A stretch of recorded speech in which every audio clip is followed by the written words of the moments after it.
Alright, let's begin. Welcome back to Anime Savants, everyone. This week, I am Cure Finale.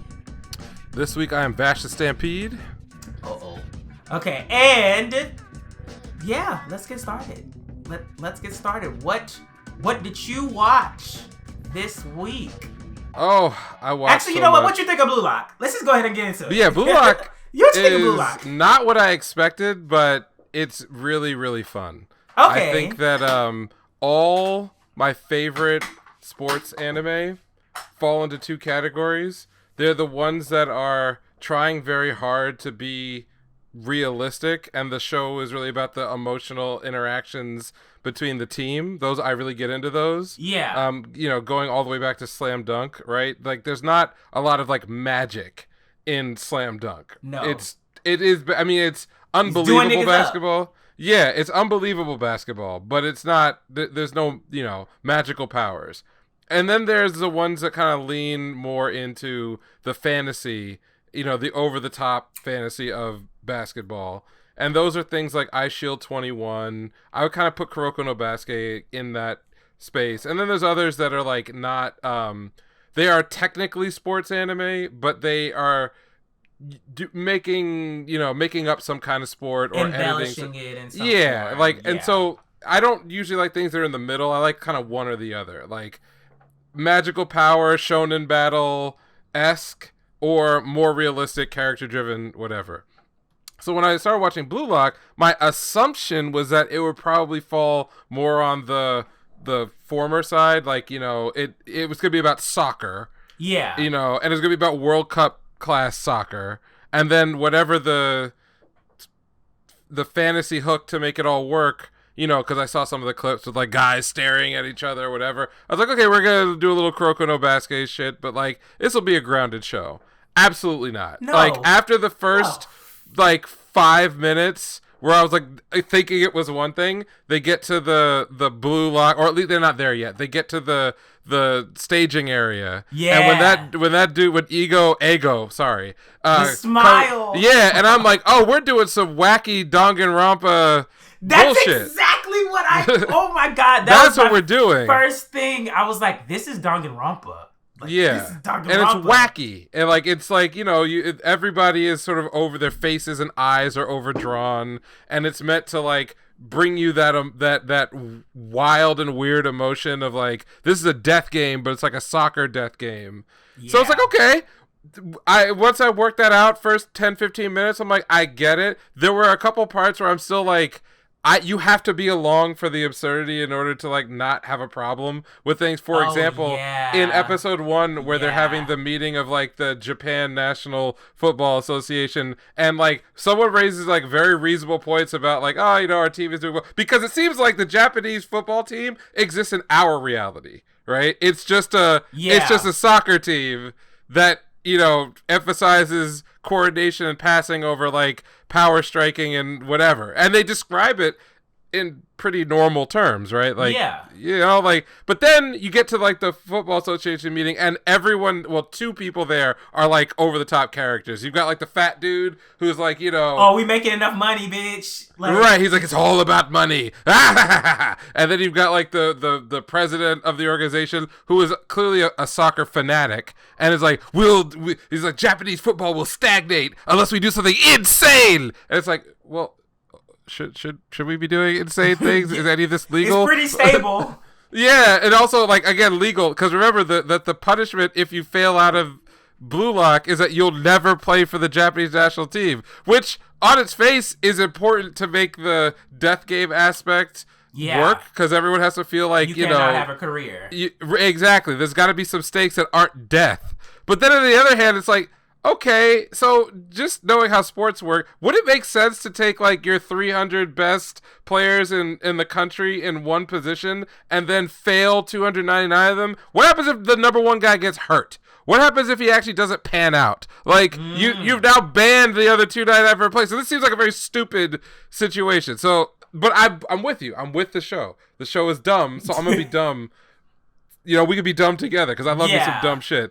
So then, I don't want to summarize the whole 2 episodes, but we find out at the end of episode 2, obviously, that they've got to play together. Each of the groups of 11 have to play together as a team, which again, I'm with because it's awesome and ridiculous, but they point out, like, you can't make a football team, soccer team, all strikers. And it's obvious that, like, it's going to be a shit show. Yeah, but then you look at the people that they brought in, those people are built like all the different positions. So it's like, technically in the world of the game, this, like, 6'11" dude is a striker. He's a striker. But, like, if he was playing actual soccer, that guy's built like a goalie, He's built like a center. So anyway, I'm like looking at it, I'm like, I buy all the dumb shit. I love dumb shit when everyone is 100% committed to it. Like, the production team is committed to it. The writers are committed to it. The voice actors are committed to it. I know that the manga is out there floating around, and I think I've just seen the cover of it before. I just always assumed it was like Night in the Backfield. There's like a very straight up soccer story. Yeah. So I never looked into it, but I love the art style. And I love what they're trying to pull off here. 8-Bit is doing a really good fucking job. So what did you think about it as well? Because I know you probably maybe you had more idea what was going on. Bachida Meguru, my nigga. Just like chaos incarnate. I love it. And I was waiting in the second episode for him to just basically be like, I kind of helped you, but I'm out for your ass, my nigga. But he wasn't. He was just like, nah, you're just like me. Like, you crazy. I see it. I know. Like, crazy, no crazy. So I'm ready. I'm ready for them to get on the field and chaos just to, like, explode. And I loved how they threw that shit back in Kira's face so quick. Like, Kira said all that shit to say in the first episode, and in the second episode, you're kicked out. Oh, but I'm this. Y'all niggas suck. Y'all trash. Y'all trash. Oh my god! Like, losing it. The way they animated his face, I was like, oh shit! Like, they're having fun. Like, it looks like they're having fun with it. So you can always tell the irredeemable niggas when their face that goes like, oh my god! But I loved it. I mean, it is like over the top, but I love that over the top aspect of it, because the moment that Isagi was like, I'm actually going to go after the strongest motherfucker in here, I was like, oh, this is some other shit then, because what's going on? And Bachida Meguru, like, I really love his voice actor. The amount of times that I've been like, boom! Like, that, the boom that he says. Yeah. I've played that shit over so many times, because it's those are my favorite type of characters and VAs. Yeah! Because it's just like, restrained wild energy. They're kind of childlike, but then all often those characters are like very observant. Yes. They're like the ones that, like, they can see everything that's going on, but very animalistic. I'm down for that, so I like that. So I'm just excited for more, especially because maybe I'm not that big of a sports anime watcher. I've attempted to watch several, and I've never finished the majority of them. But this is along my lane, and I'm not even saying because, these niggas have superpowers. I don't really care about superpowers. I care about the spectacle. There's a spectacle going on that I'm like, I'm dialed in. Dialed in. So I'm glad it's absurd. Like it. It's absurd. It's also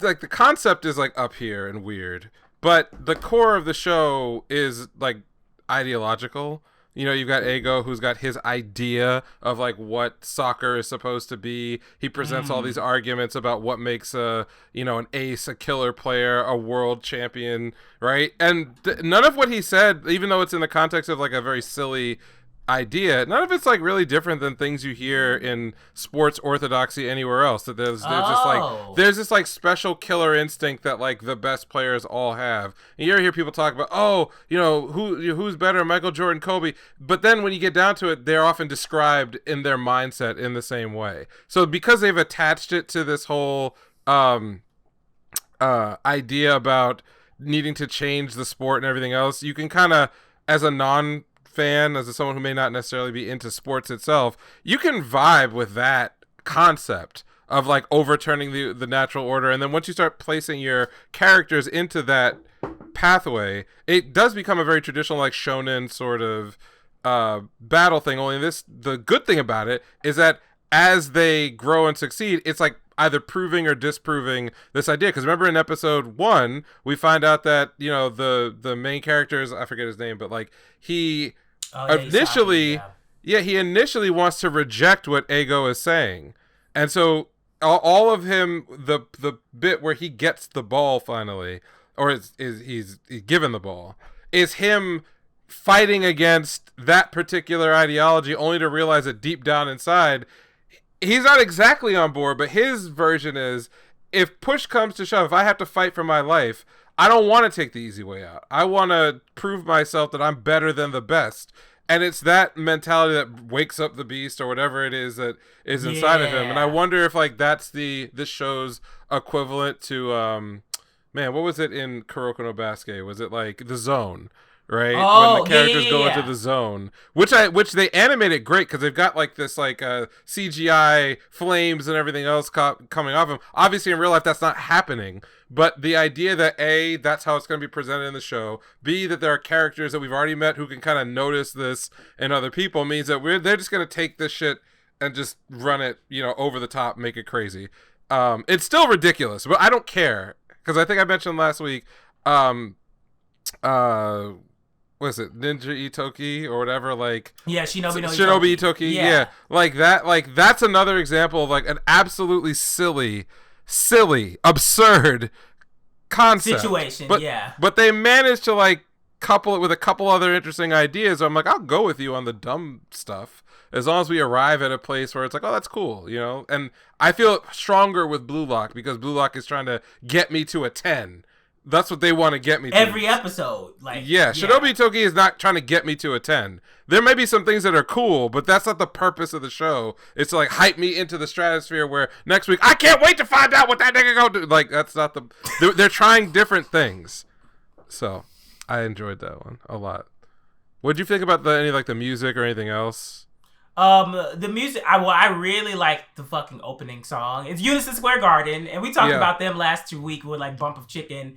So I've been playing that on repeat. Apple Music is shit because they don't have it on Apple Music yet, so I can't just like run it into the ground, which is probably a good thing. But really, really enjoyed the opening piece. The music as a whole, as far as like the show itself, is not really standing out to me, especially when compared to like Eminence and Shadow. Like, holy shit. But it's not like it's like bad. It's kind of just like, it's on the back burner, or maybe it's so good at doing its job of like doing the hype shit that I'm not even noticing it. So could be that also. Cool. So yeah, I think it's something that every season kind of needs a couple of shows that are going to peak themselves like purposefully. So you have something, look how crazy this was. Like that, I could see Blue Lock kind of slotting into that viewing for me. Whereas there are others that I'm watching that may be more story driven or whatever. But you mentioned Eminence and Shadow. Might as well transition there, because that's another show I think kind of falls into that category. I'll let you lead off with this one. Here's just a question: is this episode 2 where you thought things were going? No. I'm actually like, I was kind of dumbfounded throughout the episode, because I was like, this is like pure weeb shit. Like, this is like a weeb's wet dream. Like, this is what we're watching. Why? Yes. But also, I was entertained. Entertained with it. The fact that I think it's like an overall, like the way that things come together comedy wise is actually kind of genius. But at the same time, I'm kind of just like, I can't believe I'm watching this shit. Like, I did not. How did we get here from that first episode? Like, what? It went into, it almost gave me vibes of Reincarnated as the Mob. Like, it gave me those kind of vibes, and I was like, why am I getting vibes of that show? But like, this is clearly another level. And then you have the absolutely excessive gore. Like, absolutely. But I have to say, I enjoyed the ever-loving shit out of it. From the gore to him making up the shit about the cult of Diablos. And then being right. Real. And it being real. Like, all like everything. The fact that the sister has a superiority complex over him. And he's just out here killing the bandits that fucked her up. Like, it's not like... And then, on top of that, the action sequences are actually really entertaining to watch. Yep. Like, they're simple. Well, some of them are simple. Some of them are like wild as fuck. But it gets the point across. This nigga is OP. He knows he's OP. And his sister's not actually stupid because she's literally learning from him, even though she's like, oh, he sucks. But how are you learning from him if he sucks? Like, clearly he's doing something to her as a plan for something else from this. I think the one thing that kind of like got pushed to the back burner was all the other girls joining. Yeah. But that'll probably be expounded upon like later in the season. I have guesses about this, and I'm sure that people who have read the light novel are more familiar. Yeah. But we'll talk about that, I think, more when we talk about the pacing of the first 2 episodes and kind of where that left off. I would agree with you. So first of all, where we went from like episode 1,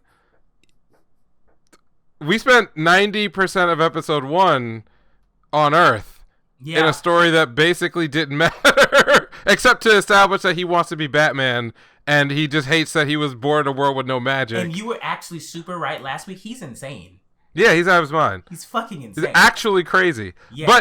But in episode 2, we get what I think is the pattern that I see in a lot of places and that generate shows and stories I like, which is this series is obviously a grab bag of concepts from other popular light novels, whether it's aesthetically or conceptually. But it sometimes when that or a lot of the times when that happens, the pieces don't fit together, right? You'll look at something like, oh, you took that one from a Gundam show. Oh, you took that one from some other isekai that came out. Oh, you took that one from, and it doesn't all fit, like, yeah, you know.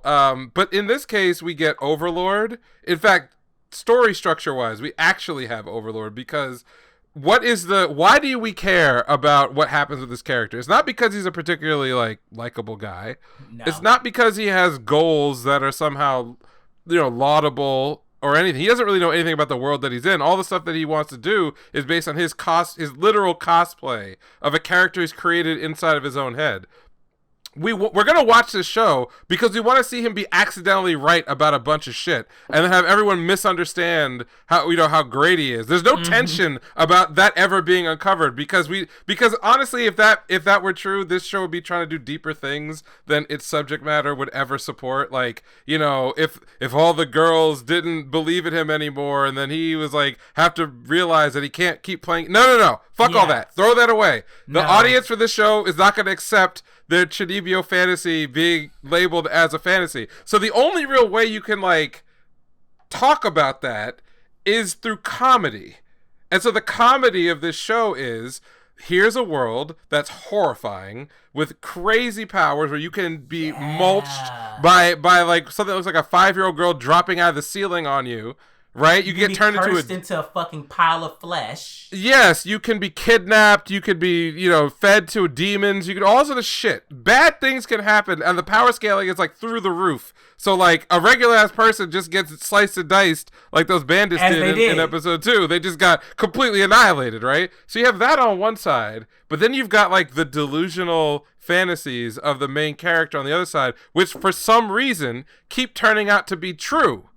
Everything but he even knows. It's not like he's yes, I did foresee this and I am the G. No. He's aware that this shit is kind of spiraling in directions that he has no control over, but everything he makes up to cover for, his deceptions, which frankly in episode 2 aren't even really all that good, right? He was going fucking around with his superpowers and ran across a pile of flesh that he was just fucking with. It wasn't. Remember when he gets? It didn't have any sentience or anything. Yeah, he was I'm just testing out my powers on this thing. I'm fucking around with it, and then managed to turn it back, and it was a hot girl, and he's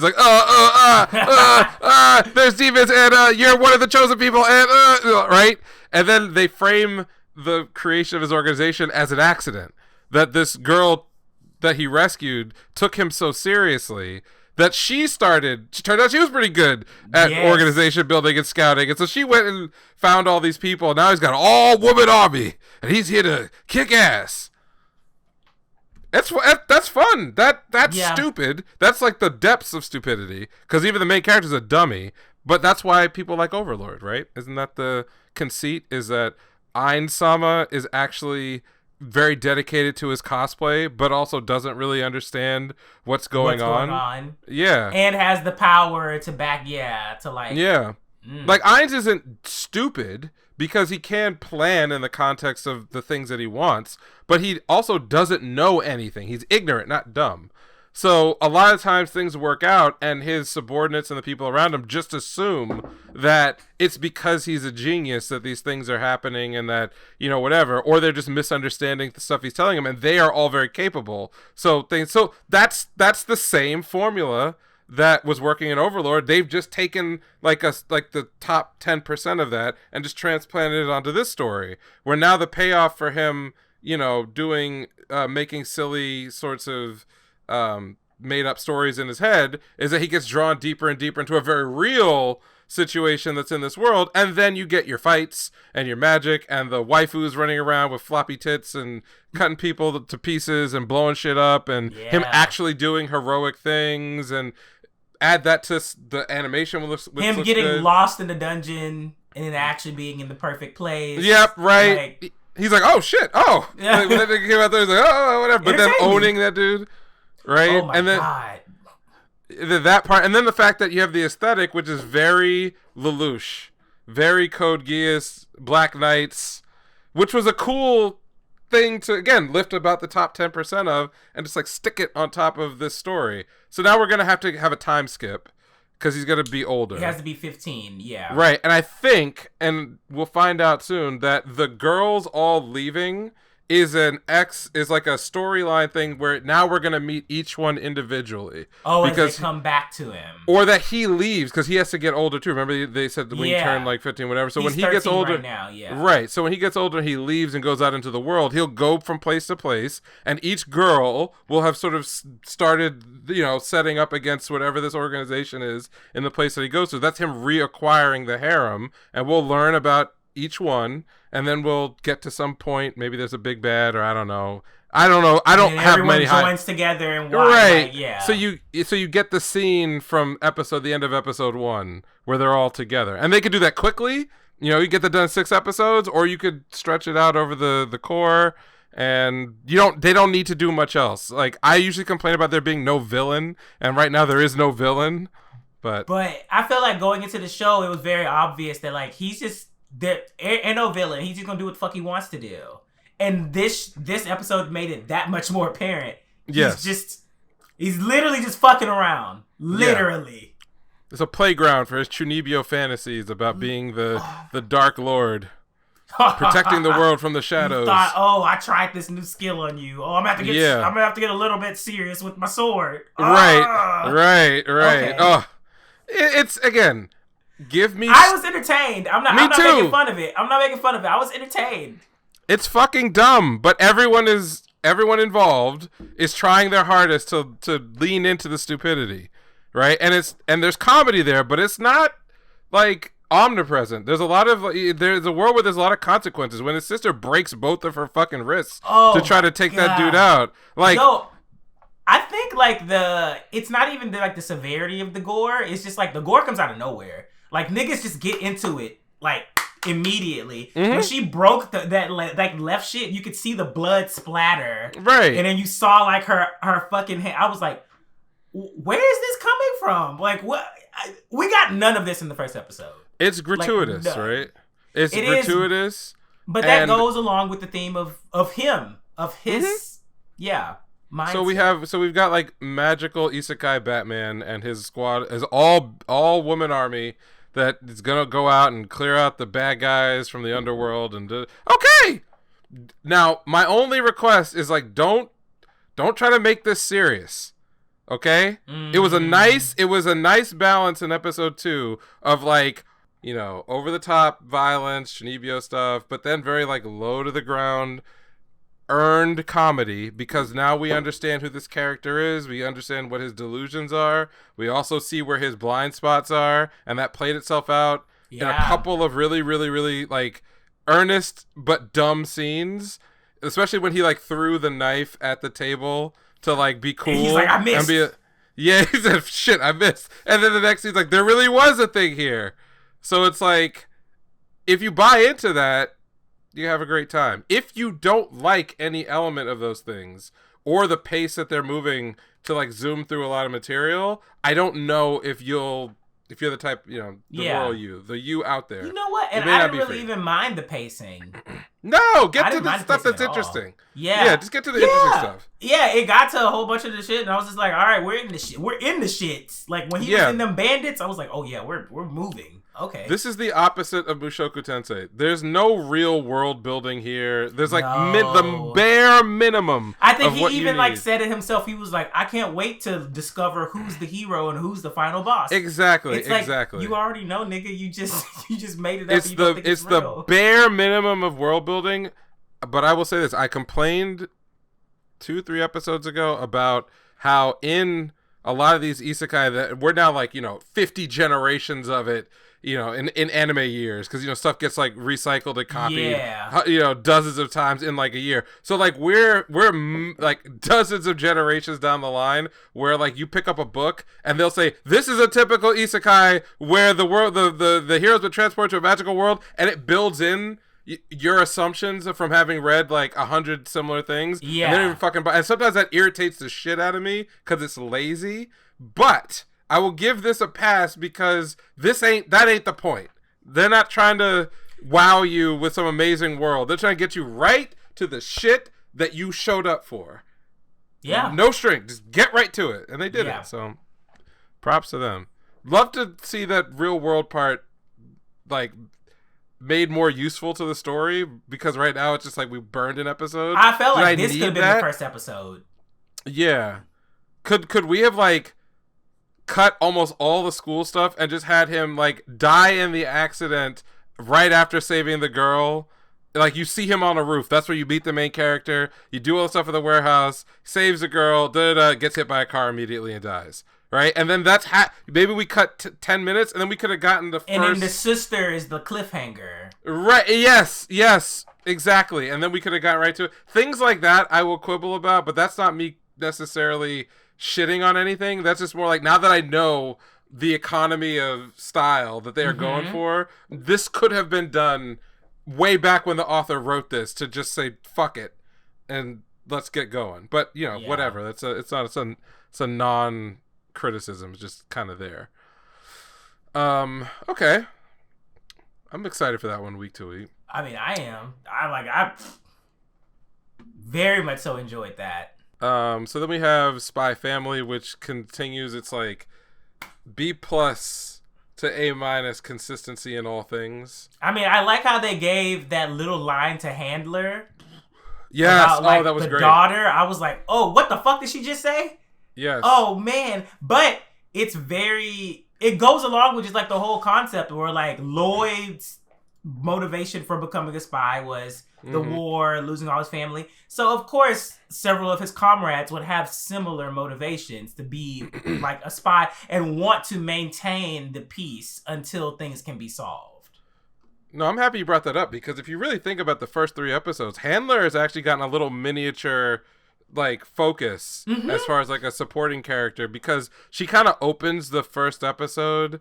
She's involved in almost all the stuff that Lloyd is doing. She gets a couple of monologues, one about like the motivations to why they all do their job, all the way down to like we learn more about her backstory, and it's stuff like that I like, because again, Spy Family is a silly show, but there are things within it that have to be like grounded in reality. So when you have that moment in episode 3 at the very end when like the terrorists have been taken care of and like the dog is there and they're like, okay, well this is actually a dangerous weapon, we need to get this out of here. Yeah. And when Anya wants to keep the dog, her motivation to allow this thing she should not be allowing at all, burn this shit to the ground, right, is more earned, because we're closer to that character and we can kind of believe not just that she's a goofball and a dummy, it's that actually this is coming from like a genuine emotional place that's been informed by her history and da-da-da-da. So like I like that they low-key snuck in a little mini, it's not really an arc, but more information and more activity from that character. The scene, I guess, when the terrorist realizes that Lloyd is in costume and he's doing all of his like amazing superhero shit, and the guy's like, He's just buying it like this is the prime minister. The prime minister is like doing parkour over walls and like manages to shoot the bomb out of the dog. Like I thought that was again unintentional. It was intended, but it's like unintentional. Yeah. Organic comedy. Because this is a very serious situation. Everyone is taking it very seriously. But maybe you're taking it a little too seriously for what was actually happening. Yeah. I liked the scene that they did where all the smoke was coming up and all you could see is Lloyd's silhouette in the alleyway. Yeah, it was great. That shit looked cool as fuck. That was a nice shot. I also liked how the rest of the episode, they quickly wrapped the shit up and they were like, back to school. Yep. Literally didn't Anya actually just, or somebody, Lloyd, you gotta study, and Anya was like, oh, God, fuck. I loved it. I loved the immediate I just love the shenanigans because I'm like, this is what children are like. They are insane. Like, there's no filter. There's no, let me think this over. This is just like, I think this is gonna work. I'm about to follow this shit through. And she followed it all the way through and failed at every fucking step of the way. And I'm like, this is accurate. This is extremely accurate. And then she goes to the fucking dog park and doesn't play with any dogs for the first part. She's just playing by herself. I'm like, accurate. Yes. Extremely fucking accurate. It's like a kid, you give a kid a new fucking toy and they're like, I want to play with the squash. I want to play with that squash over there. That cost you like $2. I want to play with that shit. It's like, of course you do. Because it doesn't make any sense. Because of course you do. So... I love that. Yeah. I thought Bond's entrance into the family was very cute. I don't know why they're letting it shit in the house, though. I mean, they're supposed to be crate training it, but that ain't how you crate train it. Yeah, I'm like, I don't... Maybe it's different in, like, other people, but I'm like... The only time that I did that for a dog is when they're, like, a puppy. So you try to train them, like... They're going to go inside regardless. So it's kind of just like you try to train them on the mat and then you graduate from the mat to outside. But I've never seen anything like that where there's like a tray. And I'm like, I don't know. Bitch, if you piss in that shit and it overflows, I'm going to lose my mind. Well, that's how I interpreted it. Maybe the Japanese people are on some other shit. I don't know. Oh. I'm not here to say nothing about nobody. But that's what I got out of it. Did you peep? I'm thinking more about like the whole 3 episodes together. When Yor kicked the car, what the fuck? I mean, it's fucking insane. Yeah, I mean, she's just I was the little moments like that where she was like, and then the recurring joke of her calling in the terrorists, like, I'm just a normal housewife. Yep. Yeah. But also. I thought she was gonna get on top of the car and like maybe that's what I thought too. The shit. She kicked the shit and I was just like, I don't even know what to even think anymore. I don't know anything. Just girl, okay. Like I don't know what kind of training. I actually said it while I was watching. I was just like, what kind of training did she go through for this shit? Because this is insane. Fucking know. This is crazy. Saw when she did it. I was reminded of this viral video I saw of like someone trying to do like. I'm going to show you how you can do the crazy movie stunt of like rolling over the hood of a car. And so the guy gets his friend to drive and it's like in a parking lot and he goes to make the jump, but he just like eats it. And like, it's clearly like very wounded by what was going on. And I think about like Yor just like casually kicking it. Now they did put that scene together in a way where most of the guy moving the car, the terrorist, and crashing was just a result of like him trying to avoid her at the last minute. Yeah. So it's not like she totally kicked the car. But for a second, I'm like, they're not really gonna imply that Yor has like Hulk level strength and it can do this shit. I mean, maybe. That's what they got real close. Yeah. Because I mean, we haven't gotten much information on her childhood as far as like her assassination training. We just know she is one. So it's interesting how all 3 of them came out of it like, I saved the world, right? Like they weren't communicating with each other, but they all feel like they were the ones who took care of business. So I thought that was cool. And then we kind of end up. And the fact that Lloyd stuck with the like, I was shitting all day. Like, yes, no. That is true. I think the way the episode ended, there was a little bit of like a mini plan around use the dog to get closer to the dude's son. It failed, but then like their relationship is also cute because he's like, he doesn't want her to feel bad. He doesn't want her to feel bad, but his friends are fucking dicks. So they're just like, yeah, fuck her. Yeah. But they all react to her when she's being cute, though. I did notice that this episode also. Yeah. I also like how Homegirl was like, oh, you're done with your Starlight on your face, finally. Like, I'm tired of that shit. I love it where it's a really good cast of characters. Like, just like every single person has like such a defined personality. And the moment she got back to school, I was like, all right, where your homegirl at? I know she about to say some sideways shit. Right. Like, right. I know she is.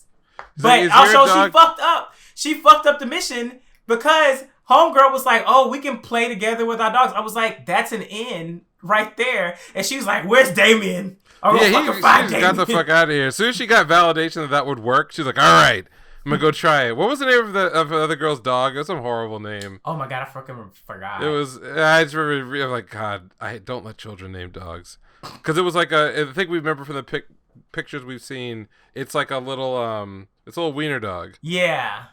So. Anyway. I forgot. I didn't even catch this. But yeah, I mean, as usual, enjoyable. Yeah, I think it always is in that B plus A minus range, and it goes up when there's a very emotional family thing that happens, and it kind of settles into its high tier groove in every other case. So I lumped these 3 episodes in with the same level of quality as like the last 2 episodes from the prior season, the ones that took place at the aquarium. They're a little self-contained to some degree. They're kind of off the story path, but we got a new character, so that's kind of the balance of it. Okay. I guess the next thing to chat about is Bleach. Bleach doing its thing. I don't know if every week since it's such a popular show, I don't know if like we need to like recap anything, but just that there are people who don't know what the hell is going on, which I'm surprised y'all done stuck around this long because we done spoiled damn near every fucking thing. I know. So my thoughts are not necessarily about the episode. You can dive into what you thought about the episode. I just have one like overriding annoyance, and it's nobody's fault. Okay, the opening song is really good. Okay, the opening song really really good. It is. Why is Rapport, which was what we thought was the ending, only the ending for that little special montage from episode 1? Oh, probably to just like swoon everybody with nostalgia. That song is more evocative of Bleach and what Bleach is than any of the music that they've produced. And they've had, like, low-key, they're doing a lot of orchestral music, like, in this, and it's good. We have 3 more cores, so who's to say that it's not going to come back, maybe even during the final fucking scene or some shit like that. Like, it's, they have places to use it, but I understand where you're going. I don't think it's good enough to be an OP. Or no, you know what? Not that it's not good enough. I don't think that it's upbeat and evocative enough to be a shonen opening. So I tested this in the second episode, I just muted the regular opening and played this song Rapport behind the opening just to see. And with a couple of exceptions, because there's a lot of in the current Bleach opening, there's a lot of like spotlight on each groups of captains that runs a little on the long side. It's almost beat for beat a better fit for what they want to put in the opening. There's a little place. You know, I feel like somebody probably made an AMV on YouTube already. Yeah, like I would edit it a little bit different if I was trying to match this. But like even so, I really strongly feel like Rapport by Katani is like a much more what's the right word? It's a better. I like the motif that it provides than I do the current opening that they've got. The motif, like the main melody, or just so like the motif of the guitar piece. You get the first riff, and then it goes into that whining guitar in the very beginning. I think that like that motif fits where Bleach is as a series, because it's a very kind of like it's rocking, but it's kind of mature. It's a little bit melancholy. It's got like the whining sound of the guitar with the heavy bass is something that I can imagine an episode ending in a standoff, and then they hit that motif, and then like you go to your ending credits. Yeah. Like hard cut to the ending credits, and it would smack. Like, that shit would fucking smack so hard. But that's not the direction they went. I'm not a big fan of the ending song. Maybe it'll come through at like high moments, at like mini arc endings or whatever. Who knows? I don't think we're ever gonna hear that song again. Because it was only used for that montage. The montage, for the previous... yeah. And to be fair, one of the things I said was this song is very evocative of the old Bleach. Very evocative. So then, yeah, maybe you're right. I mean, I don't know. It feels like a completely different show, though, to be honest. It does feel like a completely fucking different show. Yeah. In a good way. Yeah. So I'm just annoyed, not in like I'm mad at the people who made this for making this creative choice, but just that now I want something that can't be. So it's my problem. It's not their problem.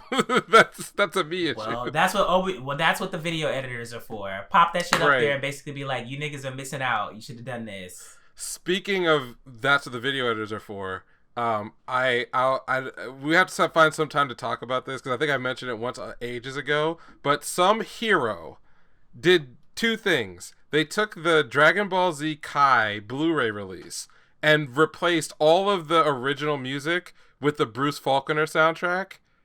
You God among mankind. I don't know if you're a man or a woman, but like, thank you for this. Thank you. This is the way to watch Dragon Ball, is with that Bruce Faulconer track. I don't give a fuck what anybody says. That's just my opinion. That's how I grew up. That shit is fucking fire. And the second thing is that somebody else who I think was working with them on that re-edit took that same soundtrack and has started to retrack Dragon Ball Super with the Bruce Faulconer theme.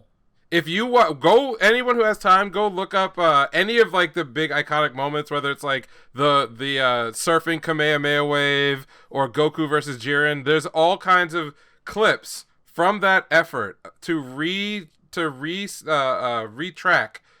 Super. Oh my god! Oh, it's 10,000 times better. Oh my god! So that's the thing. Well, you know they're not going to... They probably copyright and striking that shit as we speak. Oh, fuck yeah. Are you kidding me? You have to go... To get the other one, you have to, like, have the... Oh, what is it? You have to, like, have a very specific Blu-ray rip, and then you have to apply the audio yourself through a tool. Oh, yeah. But I fucking did it, and it's amazing. It's amazing. That's all I gotta say about that. But yes, Bleach. So what were your thoughts about episode 2 and kind of what the direction we're going? As far as direction wise, I feel like it is a completely different show. Just because I think like even with the scene transitions, they're so intentional. The scene where they were doing the immolation, the burning of the body for the vice captain, and then the homeboy goes, "All right, started," and then it swaps into like the burner turning on, and they're like in Ichigo's house again. That was good. I like that edit. And I was like, this is we would have never gotten anything like this in the original Bleach. Like that shows me that there is care going into it. Like that one scene right there, I was just like, wow. I'm kind of taken back because I would expect to see this in like what even like Mushoku Tensei. I would expect to see a transition like that in Mushoku Tensei. Bleach? I would not expect that. And so for them to do that in this second episode, just along with the quality, and I said it last week about like everything just has more like a darker tinge. Yeah, it fits it perfectly. Like Hueco Mundo was so bright when we saw it in the original like Arrancar arc, and now it's dark, dreary. That shit dark as fuck. It's dark, it's dreary. You only have that blue fucking light. And also I like how they make that like shine on the characters. And even so, just everything is better. Everything is better. Which I feel like I'm saying that as though like I'm so shocked, but I'm just very pleased that they're following through. Now this is episode 2, so they have time. But I also think that because it's episode 2 and because there are 4 arcs and they're spreading this shit out, I really do think that we're going to get like actual fucking quality nonstop the whole time. And the fact that during the opening, it says created and supervised by Tite Kubo. And I was like, I know that's fucking right. Let these niggas know that this is not going to be the same fucking ride. And it's not. Okay? Right. I'm just enjoying it. I'm enjoying it. Now, if you were to ask me, is there anything in this episode that didn't happen in the manga? I can't tell you because I don't fucking remember. I've looked at some like recap material where people kind of go over things that were left out that kind of jog my memory a little bit. Mm-hmm. It's not much. It's more like, so I'll give you an example. In the first episode, when we meet the other two Shinigami who are assigned to Karakura Town, there's a conversation that they have with each other, which is basically describing that, like, there have been more hollows that have been moving around, blah, blah, blah. They're kind of giving you the explanation as to why they're there. Yeah. In the manga, this conversation occurs, but it's not between the two of them. It's between the girl and then, like, the Shinigami with the afro, right? And it's while they're still in Soul Society before they go over. Those two have that conversation. And then when, they transition to Karakura Town, they sort of introduce the guy with the 3 little dots or whatever, the other Shinigami. But, like, they kind of get out to go patrol. So, like, there are things like that where, okay, what did we lose? We got the same information. We did in the anime get a, like, 2-second glimpse of, like, the other Shinigami, because he's the one who, like, pushes him through the gate, and then he's like, peace out. So he's still there, but we've now cut down. We've gone from 2 scenes to 1 scene. Yeah. So, like, that's an example in, like, episode 1 of, like, that happening, and how they animate some other stuff in the fights and other things. You're, like, adding more establishing shots, things that you have to have in order to tell a visual story, but, like, would not be in the manga because you have panels and a limited number and you kind of got to be economic. Mm-hmm. So those are, like, I'm guessing, and I have not done the same research for episode 2, I'm guessing it's kind of the same deal where there are, like, conversations. I definitely remember the scene when all of them are in Ichigo's room and Uryu kind of gets cut off before he during can his actually warning. Yeah, before he said, I think they're Quincy's. Like, that actually happened in the manga. I remember being irritated in the manga because I'm like, that wouldn't happen in real life. You know what I mean? Like, the other nigga would show up and he'd be like, I'm also their Quincy's. Like, it wouldn't, you know what I mean? He wouldn't just, like, shut up and then leave. But, anyway, they kept that. Suspending disbelief. Right. One thing I do want to point out, you mentioned that, like, it's just a different, like, show, not just, like, vibe check, but the way it's animated, the way it's scored, the way it's edited, the way it's directed. One big example of this, which is such a minor thing, but you'll notice it when you watch it, is that when they're in Ichigo's home, there are very few flat shots. If you ever go back and watch, like, the original Bleach, whenever they're in his room, his bedroom, his house, in a hallway, there's only 3 shots you ever see. It's someone in the foreground and someone on the bed looking out the window. It's somebody on the floor looking back at his desk while somebody sits on the bed, and somebody coming through a window to talk to people who are inside the house. But they're always flat. Like, you have, like, the camera is literally, like, dead set in the middle of the room, and it's just pointed in a different direction.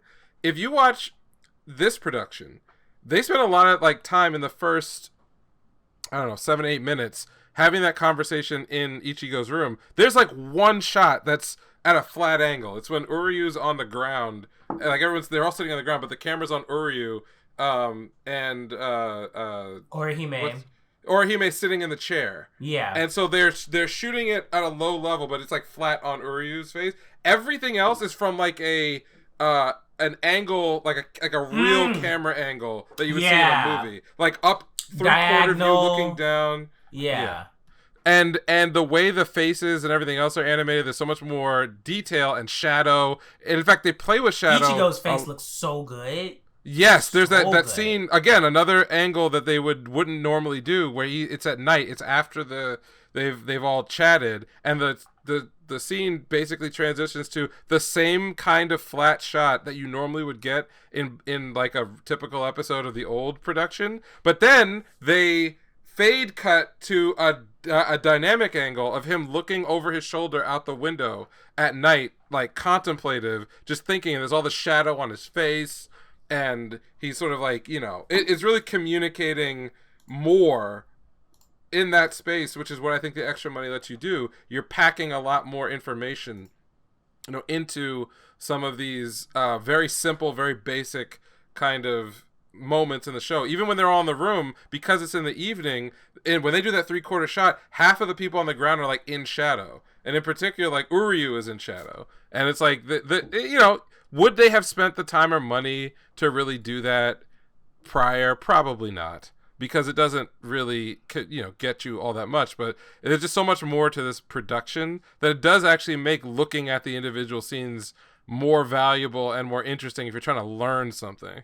So I enjoy that shit. I also forgot how ruthless that nigga was, like, out the jump. You watch where he's just like, get your... Yeah. I really forgot about that. I know how crazy it gets, like, later on where, like, everybody's fighting, but, like, I forgot about that very quickly. Out here one-shotting people. But are they not, are they his people? Like, okay. I mean, no, they're disposable. Yeah, they're disposable, but yeah. Yeah. I mean, but his logic, it's like a bad guy moment of kind of like kicking the puppy a little bit, but those are also people I don't give a fuck about. So yeah, go ahead, turn him into a fine mist. It doesn't fucking matter. As far as like storyline developments, this is sort of, we're power scaling the Wandenreich forces. So, there was a nice little fight between Halle Bell's Arrancar. Lieutenants. Yeah, lieutenants. I don't know where they would rank, like, power-wise, but, like, it was cool, because, dudes, it is a scene where a lot of people are getting killed, and so they kind of let you know from jump, like, if it wasn't clear in episode 1, like, the body counts for this arc are absurd. And then Nell is back. I like Nell. I just think it's unfortunate that we can't get, like, her hot adult version, but, like, once in a blue moon. Yeah. Halle Bell is also my favorite Arrancar who survived. Wait, is she the one that has, like, she's not the shark one, is she? She's the shark one. She's the shark one. Okay. Yeah. I mean, you can't all hail Queen Underboob, man. Like, they had her strung up, and there's a reason why they took her. I mean, what am I supposed to say? I'm not mad at fan service, and it gives you a little bit. I mean, Orihime clearly had like some special surgery in the off time. In 10 years, in the 10 years that we haven't seen her, something happened, girl. It's the Oda inflation. It's like the longer a female character lives in this universe, the bigger her boobs get. Okay, but that time skip though was so fucking insane. Like oh my god, like that nigga was like, I was like, this nigga been fiending to do this shit to Nami and fucking Nico. Hell yeah, and you know why too, because you knew it was covered because in all like the special covers that he would do, her boobs were getting bigger and bigger. Yes. This is before she went through this shit. Yes. So he was just like, doing this. He was just like, yeah. 2 years? you don't see them? New powers? New everything? Oh. Right. Boobs going up? Yeah, everybody gets a boob job in the time skip, let me tell you. So maybe Kubo was having the same feeling. I don't quite remember them being that humongous, but maybe I'm just... They weren't that big. They weren't that big. And we actually haven't even seen her moving. No. So I'm kind of interested to see how they're gonna animate that shit. Yeah, I was looking at this shit. I was like, I'm looking at like, oh yeah, Halle Bell. Love me some Halle Bell. Ah, look at them titties. Like they were huge. So yeah, that was it's a lot of fun. One good thing, everyone complained when this arc was running in Shonen Jump that is like, oh, the pacing is really extreme. Like a lot of shit goes down. There's a lot of like, well, for better or worse, I think that's in the adaptation as well. I just hope that like, also that fits like this generation of anime people's just like attention spans, or just like everyone's attention spans. Like it needs to move rapidly because niggas, if you don't get, actually it used to be 30 seconds. If you don't get niggas in 10 seconds, it's over. That's kind of wild, but you're right. Yeah. That is what it is. If you don't, whatchamacallit, there's even like this thing where it says if you don't do a new frame in your like YouTube video every 10 seconds, if there's not like something, if there's not like just like a change or just like a juxtaposition every 10 seconds, people are going to get bored. they're gonna get bored. And it's true. It's true. Shit's crazy. But yeah, I can see why, like, the rapid pace, it fits more with anime of this time than it did like in 2012 and shit like that. It's way, because if this had come out in 2012, niggas would have been like, whoa. Yeah, there's a lot of shit happening. Yeah, they literally would have been bitching. They're basically like, oh, they're just trying to rush it because they just want Bleach to be done. They just want to get it the fuck over. Right. But it fits in today perfectly. So, yeah, I can see that. Yeah, so, we're recording this before chainsawman comes out. So we'll hold on that bit. Were there other things that you watched this week that, maybe we're not both following, but, deserve a mention? Let's see.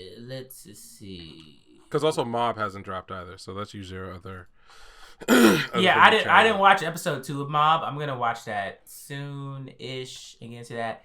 Yeah, no, Chainsaw. Oh, what the fuck? I can't believe I even forgot that when I told you earlier. So I didn't watch something that was this current season, but I caught up to My Hero Academia season 5. I watched all of it on Saturday, Sunday. I know life did. Like I randomly was just like, I'm just gonna watch like a random episode, and I was like, all right, let's just get this shit out the way.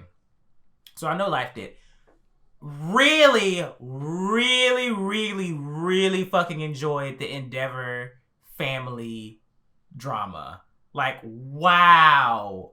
I actually didn't even see them even attempting to explore like family dynamics in a way. Like, I knew that they were just like, oh, his kids hate him. Oh no, he's going through it. He's like, he actually realizes how shitty of a human being he is. But that scene where where right after the son got kidnapped and he was talking to him on the street, and the son was like, I'm not nice like Totoro, like Shoto. I'm not nice. Like, Shoto's nice. I'm not nice. And I was like, oh shit. Like, that's actually some shit that like real people would say, to basically be like, just because everyone else is forgiving you doesn't mean that I will. Right. Like, that doesn't mean that you're obligated to my forgiveness just because they are my siblings and like you think that we think the same or that we're of the same thought process. Like, I'm not nice, which of course that gets swept under the rug like right afterwards, where they're just like, you wouldn't be even entertaining this stuff, or like basically Deku was just like, you're all preparing yourselves to forgive him. Which is also not bad either, because you still have to like, process your emotions. You can't just basically be like, okay, it's in the past, we're just gonna, it's like, no, everyone processes those emotions in a different way. And I thought they did a really good job with that. And then it goes into My Villain Academia, and I'm like, yo, what is this shit? I don't think I've ever seen it get that bloody. It was crazy. Like, and that was one of the reasons why I was like, I'm finishing this shit. I was like, I'm not going to bed. I don't give a fuck. It was so interesting.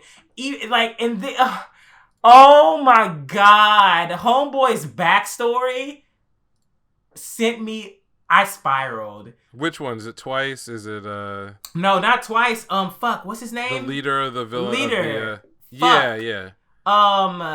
Shimura. Yes. Yeah. Oh, yeah. Oh my God.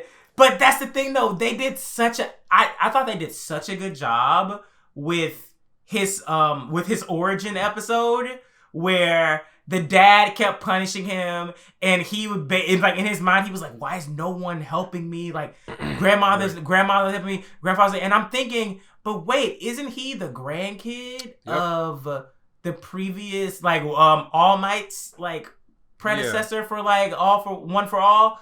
And then they tie that shit together. The dad fucking hates heroes because that was his fucking mom, and the mom basically abandoned him, but she couldn't tell him why he abandoned him. And then all this shit fucking spirals. That nigga manifests. The dog is in a puddle of blood. In the manga, I was like, oh shit, that's how it. I mean, I felt like that was gonna happen, but still. But no, I think that it was even crazier to me, because every time I've seen it so far is when he does it to people, it's all just like they just disappear. They're just dust. Right. but it wasn't complete when he was a kid. So he basically was like partially dissolving them, and then they're just guts. We're just everywhere. I was like, yo, what the fuck is going on? What is this? So then we do that, and then even to the part where the mom was getting broken apart and she still went towards him, and I was like, oh, this is some bullshit. Oh my God. And the whole time in his head, he's just thinking, why didn't you help me? None of you all helped me. Like, you let him beat me. Like, I'm just, I can't. It's one of those situations where I'm just like, I can't. It's almost like I'm simultaneously sympathizing with him, even though I know that this is fucking like horrible. Like, it's just it sucks for everybody. And that's what made it so fucking interesting and good. Where I was just like, damn, like, I didn't think My Hero Academia was gonna go this far. Like, I mean, the airy stuff was one thing with like the Yakuzas and shit like that, and like, you know, child torture. But okay, let's just plop on the abuse. Let's plop on low, you know. I mean, Endeavor beating the wife and all kind of shit like that, and the Todoroki stuff. Yeah, completely understandable. But I'm just actually surprised that those arcs from way early on have become what they are, and I'm just, wow. I kind of actually wish I had actually like kept watching it while it was fucking airing. It probably would have been a whole complete... Actually, it probably was a completely different experience, and that's probably why people were bitching about it, because they were expecting like action, this, and it was way more... It's like the second half after the Class A, Class B thing, it was way more just character work. Like, a lot of character work. So, yeah, it was great. I mean, I guess my one gripe is that they spent a little bit too long on them training with Endeavor, because I was like, you guys didn't really show any fucking progress until like 5 episodes in. So I was like, I don't care. Like, of course, I knew you all are fucking smart. You're gonna figure it out. Like, I didn't need this to be dragged along all these episodes. I enjoyed all for one, like, world building, like the Doctor, like all this shit, Gigantomachia, the League of Villains versus the meta, all of that stuff was just completely... I did not expect that. I didn't expect we were gonna get literally like a shonen arc for the villains and their power-ups. It was so cool. When that bitch used Ochako's fucking power, I was like, oh, that's a problem. Yeah. That's a problem. Right there. That's a problem. Can you, like, that's what she could possibly do. That's a problem. Yeah. It's a problem. So I very much so enjoyed it. So, like, this is like a very, and I can't speak, I don't engage with anime fandoms because it's nothing but misery and toxicity. Oh, I hear the My Hero Academia fandom is, they're like the Barbs. They're like rabid. It's too much. However, if you do engage at all, one of the things you find out really quickly is that 3 mini or short arc stretch where you go from the Class B tournament to the Endeavor family drama to the My Villain Academia arc is a very divisive cut point for a lot of people who are into My Hero. There are some people who feel like that stretch is the weakest part of the story, and you know, if you dropped it, or you're someone who was like, I'm kind of mid on the whole series, a lot of them kind of point to that area somewhere in that zone of where their interest may have turned a little bit or dropped or whatever the feeling is. Then there's other people who think that especially the My Villain Academia arc is one of the best things they've ever, experienced. That's what I've heard a lot about. The My Villain arc. Yeah, so it's sort of, so the narrative, whether it's true or not, is that, I don't want to make it do like these comparisons that are not necessarily fair, but it's like, when people go through One Piece and say, hey, this is a part you can skip, right? Oh. Right? So it kind of has that reputation, this space, as being a divisive one for people who think, well, that's always bad, especially with One Piece, because Oda brings all them niggas back. Yeah, so, but I say all that to mean that when I was reading it, I was like, okay, it's just a story. That's what the story is. I wasn't sitting there like waiting for them to get back to anything. I kind of just took it as it came. Yeah.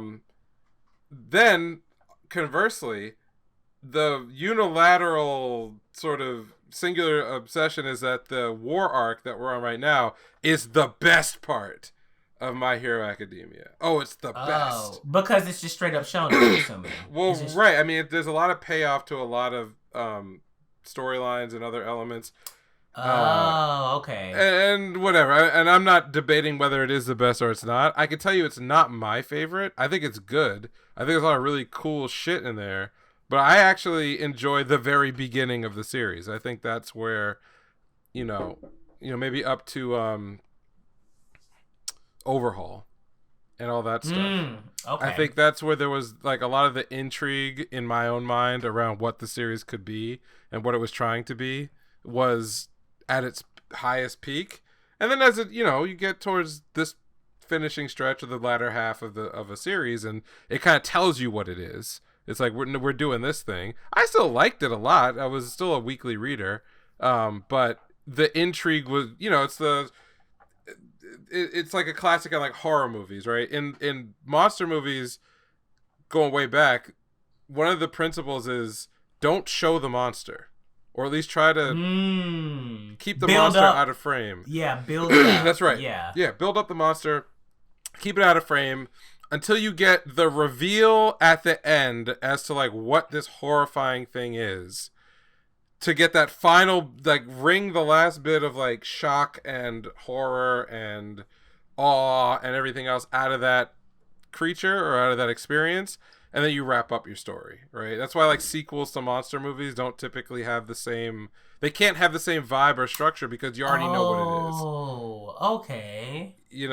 So this is like and if you ever watch the original Alien that spawned the whole franchise, you never actually see the alien clearly, like in the light, right up front, almost ever in the whole movie.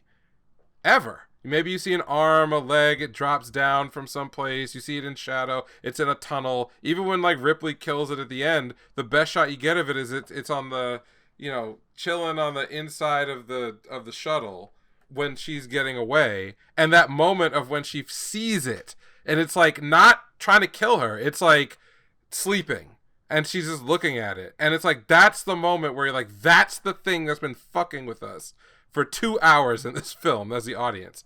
And then when they had to do Aliens, which was a sequel, they didn't have the same opportunity to like hide it from you. Yeah. So instead they went the other way. They said it's not gonna be one monster, we're gonna put hundreds of aliens and they're gonna come out of every pipe and every hole, and then we're gonna make a bigger alien that's even like 10 times larger. And then they still did the same thing. You don't see the queen in her glory until the very end of the movie when you have that big fight at the end of the thing. So it's the same deal, I think, with stories, is that like if you kind of hide a little bit of like what you're doing, what you have to say, what your themes are, what's the answer to some of these questions that the audience has, you hold that suspense, and suspense can carry you through a lot of bad content, or at least a lot of content that's like not super exciting, because there's always that little dangling lure of like, well, we're going to learn a little bit more about like why this character's doing, or like what their powers are, or like, well, how do they get this way, or how could we possibly win? Like you always have that. But as stories get to their conclusion, a lot of that has to go away. You have to shine a light on it and explain it to the audience so that it's like they can understand the finale. And that's kind of what happened with me in My Hero, is that like I think the most compelling stuff was like the first half, where Deku's trying to figure out what it means to be a hero, and what it, and why, the world is the way it is, and like what his tasks really are. And then like the last half is really spent mostly building up everybody else. It's building up the villains that he's going to have to beat. It's building up his classmates, because the story was so focused on him. Yeah. Right. And so when you get to the end, which is kind of where we're at, I'm not going to give anything away, but like some of the final clashes don't come off as epic or as amazing. Wait, is it confirmed that this is the final arc that's in the manga right now? Yeah, pretty much. I mean, this was known for like a long time. Okay. Yeah. But like, there's a particular character that most people who read the manga or reading it knows was talked about over and over and over again. And that character was super cool. They kill off that character in 5 chapters. Like, you meet that character, they do some cool stuff, and then they die. And they never actually meet, like the main cast never actually meets that character after all the build-up for what it was Wow. gonna be. And when that happened, Do you it think wasn't it's for shock value or just? I think that Horikoshi had an idea about what he wanted to do with that character as it related to the story that they were telling, but at the place he was at in the manga and the writing, there was no way. There wasn't, I guess in his head, there wasn't really a way to have it make sense that the character would meet the main cast, do what they gotta do, and then get their end the way they were going to end. And the end result is that it's, to me, one of the most disappointing moments, even though it's incredibly cool. It's an incredibly cool moment, but as an audience, we had built up in our minds, oh, this is how would they interact? How would these characters interact? How would this change things? You know, like, because we've been told this person is out there and that they're, you know, amazing and that they can do anything and it's the best thing ever. And it's at a very dark moment in the story, so having them show up would be, like, really interesting and blah, blah, blah. And then it's just like, nah. And I felt that way about a lot of things that, as this story is wrapping up, that, like, the suspense was here, the execution was still really good, but, like, the drama of it and the possibility of it got small. The place where we're at in the story is coming off of a kind of divisive area of the storytelling for a lot of the fans, and they consider the war arc to be the best arc. I like them all, but I wouldn't necessarily say this is the best one, but damn, if you're a Mirko stan, you get your shit.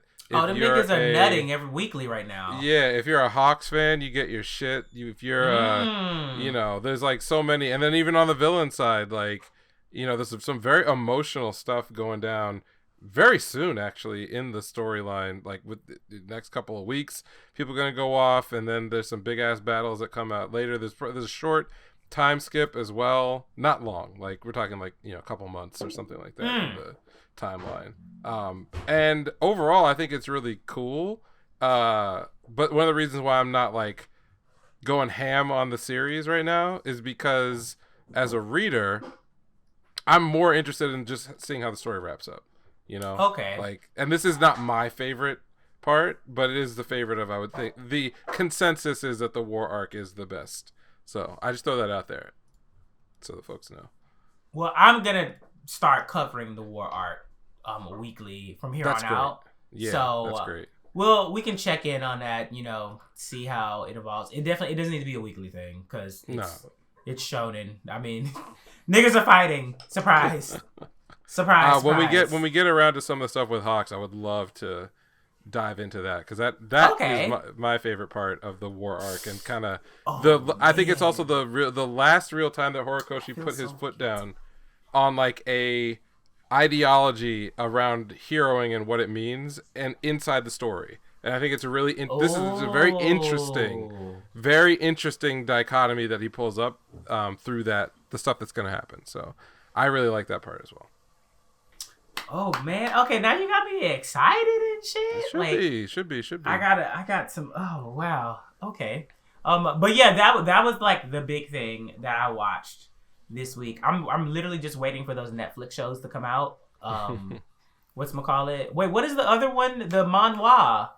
What's the manhwa one? Is that like November? Yeah, Lookism. Is that in November? Yeah, it's not. Okay. For a little bit. No, I thought it was like November 4th. Or something. Yeah, so like it's more than 2 weeks. Why do I feel like we're already done with October though? Because it feels that way. It feels like it's so bad. It definitely feels that way. Oh wow, 2022 is fuck out of here. Did you watch anything else? Or I know you probably done read something for your recommendation. Oh Jesus fuck! I actually don't. You know, the wild thing is I don't actually have much of a recommendation this week. I did catch up on Golden Kamui season 4. Ooh. You know, the first 3 episodes. I put Golden Kamui in this category of shows that I feel like everybody should watch, but I know that nobody's gonna watch. Like, it is a show that has something for everyone. If you want like great animation, great music, great, you know, fan service. Yeah, everything is like well produced. You know, this ain't no cheap ass fucking show.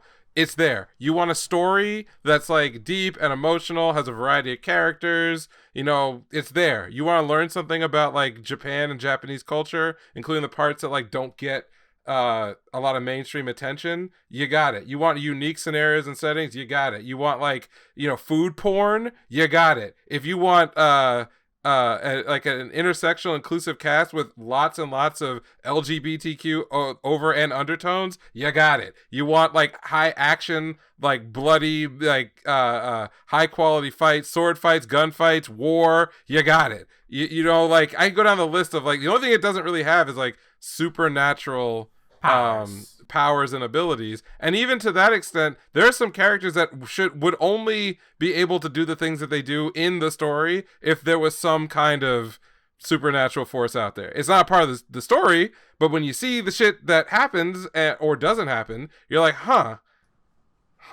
interesting. So you got all that stuff, and it's funny, and it's emotional. I mean, it's great. I think what puts people off is that it's presented as a period piece.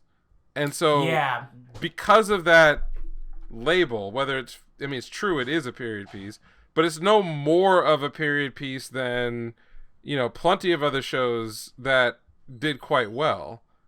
And again, like, it's just very well produced. So season 4 actually looks a little bit better. I mean, if you compare them side by side, the first episode of season 4 and the first episode of season 1, you could definitely tell that there's a little bit more money and, whatever else. Also, I'm a sucker for stories that are essentially like parent-child facsimile stories.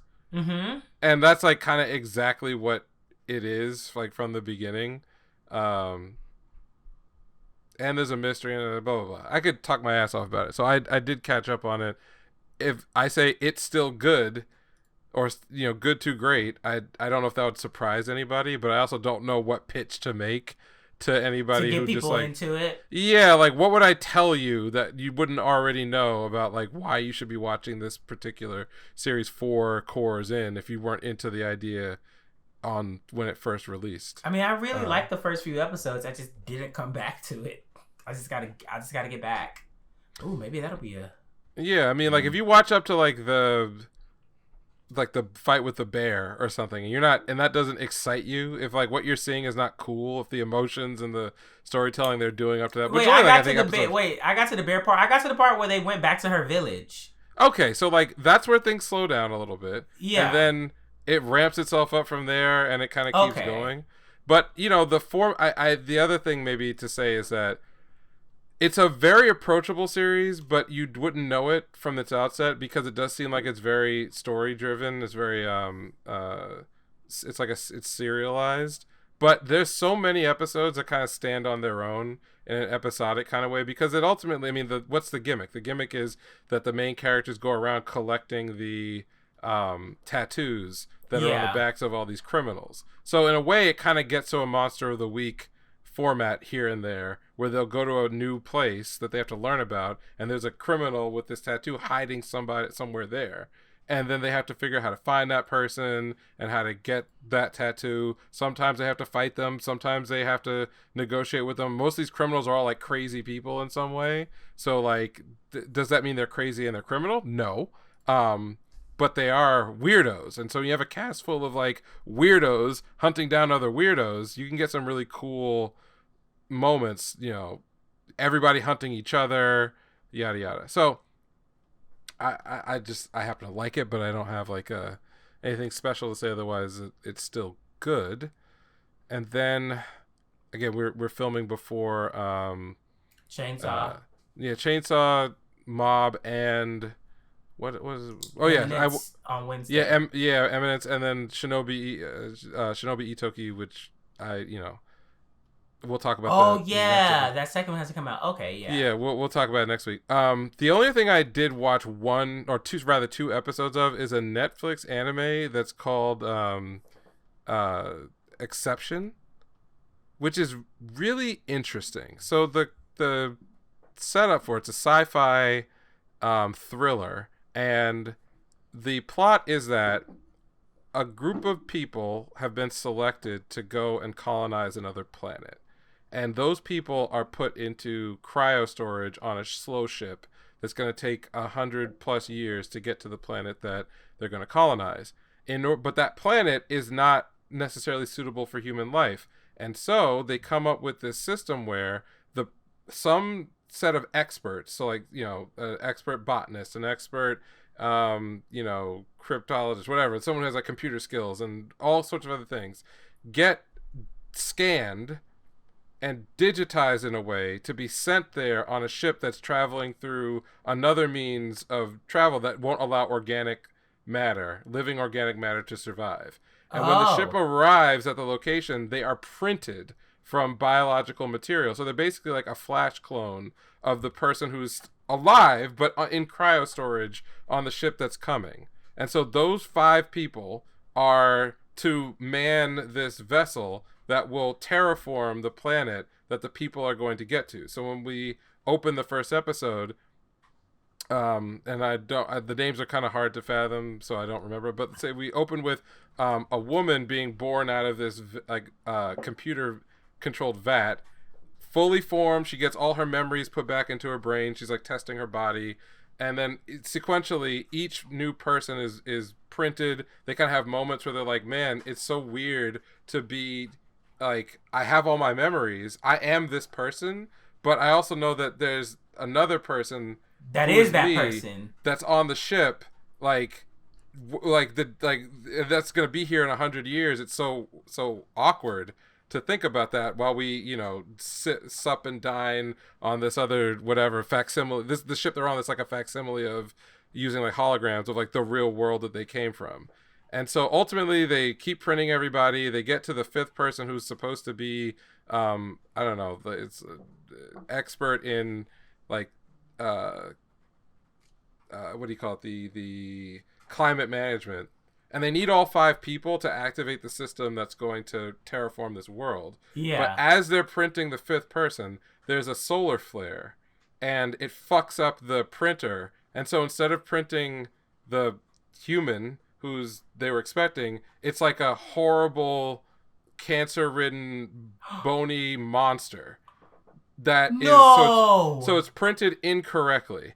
But it has all of the DNA and the biological material of the person and possibly even the mind of that person.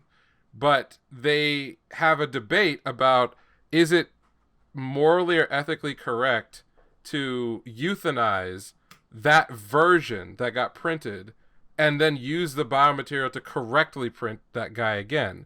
And so 3 of the 4 think that it's that not only do they have the right to do it, but they need to do it because they need all 5 people's biological material to do anything. So it's like we can't possibly sacrifice all the people who are on the colony ship, including ourselves, over the ethical conundrum of whether or not we euthanize this one person who may or may not even be sentient, let alone able to wake up and move around.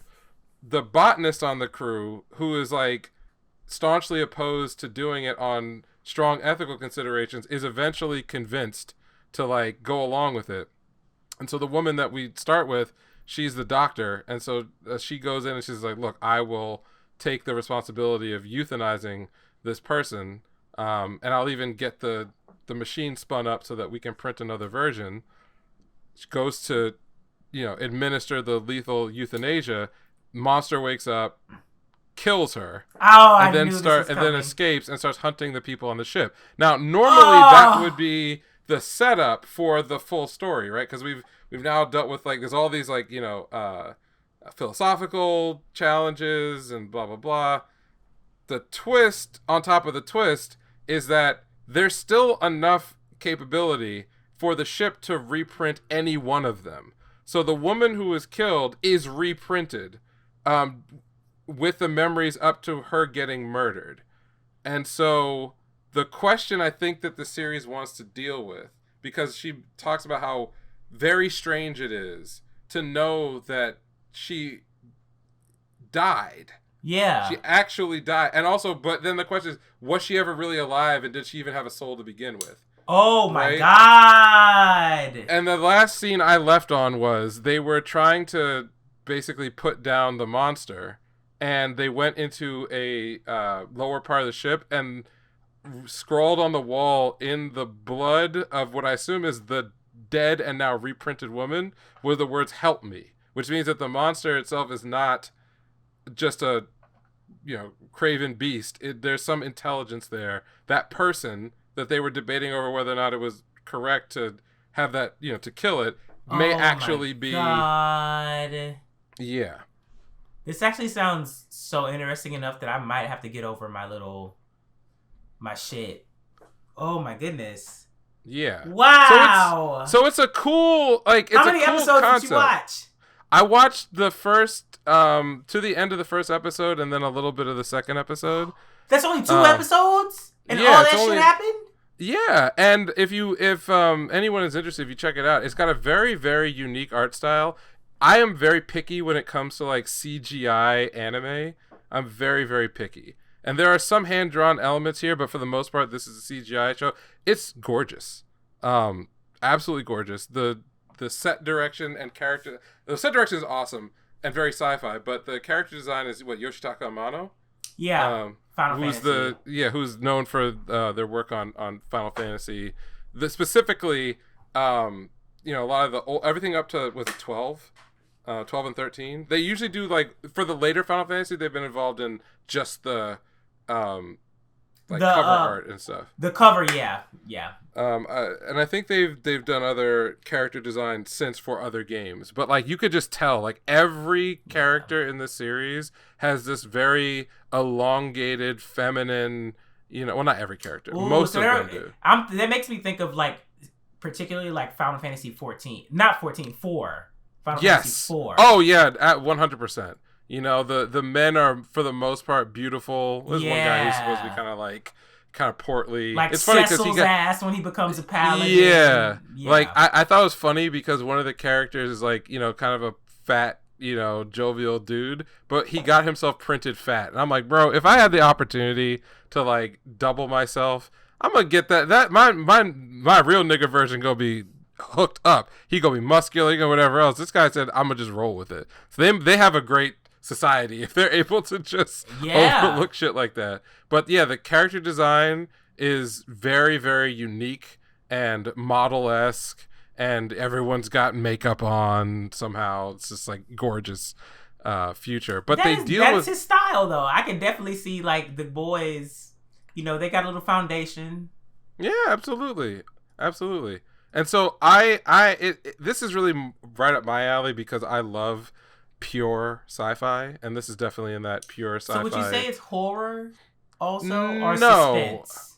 I think that I would just call it a thriller, because if you actually like in the first episode, like there's a creature, and there is definitely some like horror elements, but they spend most of the runtime kind of going over philosophy, and then only in like the second episode, and then and then explaining who they are. Like the main lady, the doctor, she has this video of herself that was sent to her by her original, and you could just tell like that character, that person is way more jovial and like fun, and like the one that woke up is grappling with the idea that there may not even be a real person, so they're kind of subdued and they're kind of more businesslike. And so there's all these little things in there that I'm like, this is interesting. I won't say it's deep. If people like to go, I don't know how deep it is, but it's like playing with cool ideas that nobody else is.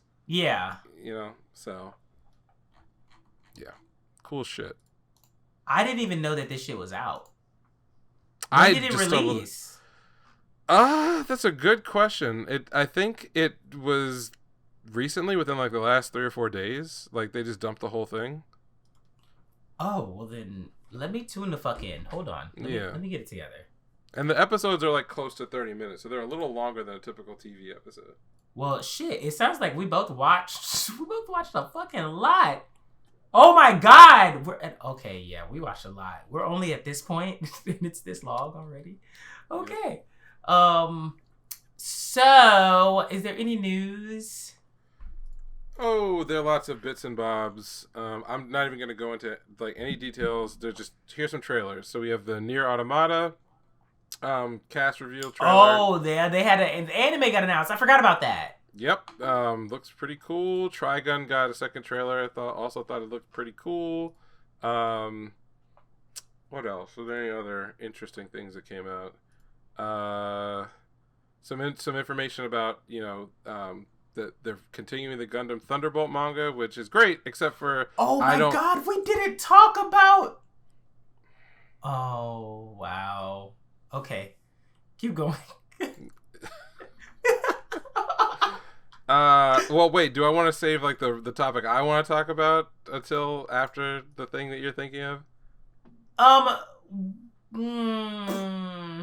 I don't know. I feel like this is gonna break 2 hours already, anyway, so it doesn't even fucking matter at this point.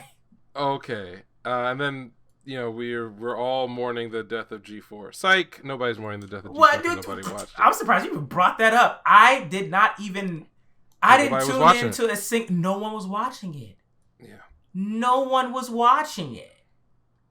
I don't know, man. I don't know what they were thinking bringing that back. I don't think they marketed for today's audience. I think they were just like, we're just going to bring G4 back and it's going to, like, the nostalgia is going to bring, you're not Pokemon. Like, you are not, you are who you think you are. Let's just put it like that. So, yeah. I guess news-wise, like, what do I have? Did you see, speaking of Pokemon, did you see what they did with the new gym leader? No, wait, no? They did like a virtual live, what do they call them bitches? I'm so sorry. Hologram or something, or? They did a VTuber. Oh. Gym leader. Really?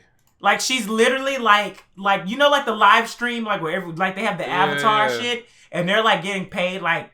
There's a VTuber gym leader. Oh, in the game, there's a VTuber. In the game, but she literally is the personification of like a VTuber. Okay, I was gonna say, is like the gimmick of the game that she looks like one thing in the stream, but then you realize it's like a no. So she literally looks like. She literally looks like what VTubers look like to us. She just exists in the Pokemon realm. To be honest, I have to give it to them. It's a very smart marketing ploy. Because I have not seen any other like huge brand outside of just like the VTuber stuff itself, like even touch this shit. Like at all. So that was like super surprising to me. I don't watch VTubers myself. I know of the realm. So, like, her character, I was kind of just like, this is a lot. Okay. But I can also see what you're doing. You're trying to, like, diversify your marketing and get everybody, not just the same motherfuckers that you've gotten every single time. So, that happened. In the same vein with, like, virtual stuff, Love Live is premiering their virtual only idols, like I think in 2023. I have no idea what that's going to consist of. I don't know if they're going like a Hatsune Miku route or something. I'm paying attention to it because I love Love Live, particularly for the music. Like the music, the composers over there, like the producers, they know what they're doing. They know how to fucking compose a hit, like period. So I'm just interested in it because, I like cute shit, all kind of shit like that. So they announced that recently that like, more is coming. They showed the silhouettes of all the girls. Great. Bada boom. And then also, I just want to talk about, do you know what Sakamoto Days is? I've heard it bandied around for a long time. I have also, and I know it's getting an anime. I heard that much. But, like, I'm seeing more and more stuff. Like, I think it's, like, going from manga to, like, it's getting a novel now. Yeah, I think we discussed it briefly when we were going over the sort of state of Shonen Jump about a year ago. Yeah. And Sakamoto Days was one of the good performers. Not great as far as, like, volume sales. But this is back when... this is back when it was, like, maybe volume 3 or 4 was out. So it was early. We're like around volume 8 or 9, I'm thinking, if my memory is right. It's an interesting, like the concept was like a hitman. It's a hitman, yeah, like he retired or something and either bought a convenience store or works at a convenience store. I don't remember the other details. I think that's the gist of it. I definitely know that hitman part is correct. Yeah. He's sort of an overweight middle-aged guy with like gray hair and a mustache, and then he sort of runs into other people from his old Hitman days coming through the store or something. Oh. So yeah. I mean, I saw more news about that, which I keep seeing things about it, and I'm just like, okay, I feel, is this going to be like another Spy Family situation where it's going to come out of nowhere and actually be like a fucking hit for like... Probably. I mean... Nowhere. But I could see it having a similar vibe. Yeah. And then, what else? So, the Trigun trailer got released. Yeah. What did you think of that? I did not finish the original Trigun myself. So... Well, I was just surprised going back that it was going to be a continuation of the story. So like starting with that as like the base, I was interested just to know what they wanted to do, because they had was it Badlands Rumble, which was a movie from many years ago, like the 2000, it was like, mid 2000s, and that movie's fucking fantastic. It's obviously like more traditionally it's digital animated, but it has a hand-drawn look. So I like everything Trigun, and I was a avid watcher, reader, finished the series, the TV series. I think the characters are cool. I wasn't when the first trailer dropped, I was like, oh, they're doing like, again, a CGI, full CGI. Yeah. And to me, I'm very picky about how these things work, because you don't need, it's not, when you look at like a manga or anime, you tell me if you disagree, but like, it's such a known industry that there are directors that you might even know by name who have just a lot of projects to their resume that you can like look at it and be like, okay, regardless of how I feel about the story or how it all comes together, this is gonna be a good production, just based on the names and like the IP. Mm-hmm. But for CGI, there are so few really, really good examples of like what I would consider palatable, like full 3D productions. I think it requires a whole other set of skills than what your traditional anime director needs to make it look good. And when I looked at the first trailer, there were many aspects I really liked. They did a lot to... If I looked at the budget for animation, they put a lot into... It looks very similar to like 3D cell shaded. Yes, and they put so much into the faces. Yeah. Animating and over-animating faces, which I think is important, because Trigun has a lot of stretch and pull and like very cartoon reactions to things that are like, you pair that with the more gritty, dusty world that they're in with lots of guns, and like the physics are real physics. You're like, okay, that's the formula. Now, how do you make that visually work in 3D? That's really hard to do. So the first trailer, I was like, okay, I'll give it a shot. The second trailer has some additional scenes that like give me a lot of hope, and then there's other scenes in it that make me very, very, very concerned. So I'm kind of like in the middle on it, because there's a level of I think deliberate low frame rate in some parts that make me worry about budget. And then I look at the character designs, and I'm like, I like the updates for Vash. Yeah, I think he looks really cool. Updates for Wolfwood, I like that. But then I see like individual animated segments that are not they would have benefited from more like actual motion capture rather than what are probably like hand animated pieces, which always look kind of junky. Like a human body kind of sort of doesn't move that way, and it's not in a cartoon type of way. It's like in a marionette. Like the scene is me, like if I'm walking somewhere, my arm is kind of slightly swinging. It doesn't swing that way. Or like a hand reaching out doesn't quite reach like that. So it's stuff like that where it's like you have to have a very narrow set of skills that are hard to come by at the level of like a high level anime, like traditional production. And those people are rare that can really get it working. So I don't know. I don't know. I'm not here to talk shit about it. I just have questions. So then let's go into... we forgot about Witch from Mercury. Do you want to talk about Witch from Mercury? Oh, yeah. We'll do it real quick. Yeah. there was a lot that happened this episode. Yeah. We had the rematch between Guel and Suletta. Guel We and had the shit. meddling from Guel's dad. I just had a question. Maybe Bitch maybe slap that nigga. Child abuse. Right. So here's just my one question. I have no idea. What do you think the odds are that Lady Prospera is actually her mom? Because we were told... You think that was a fake out?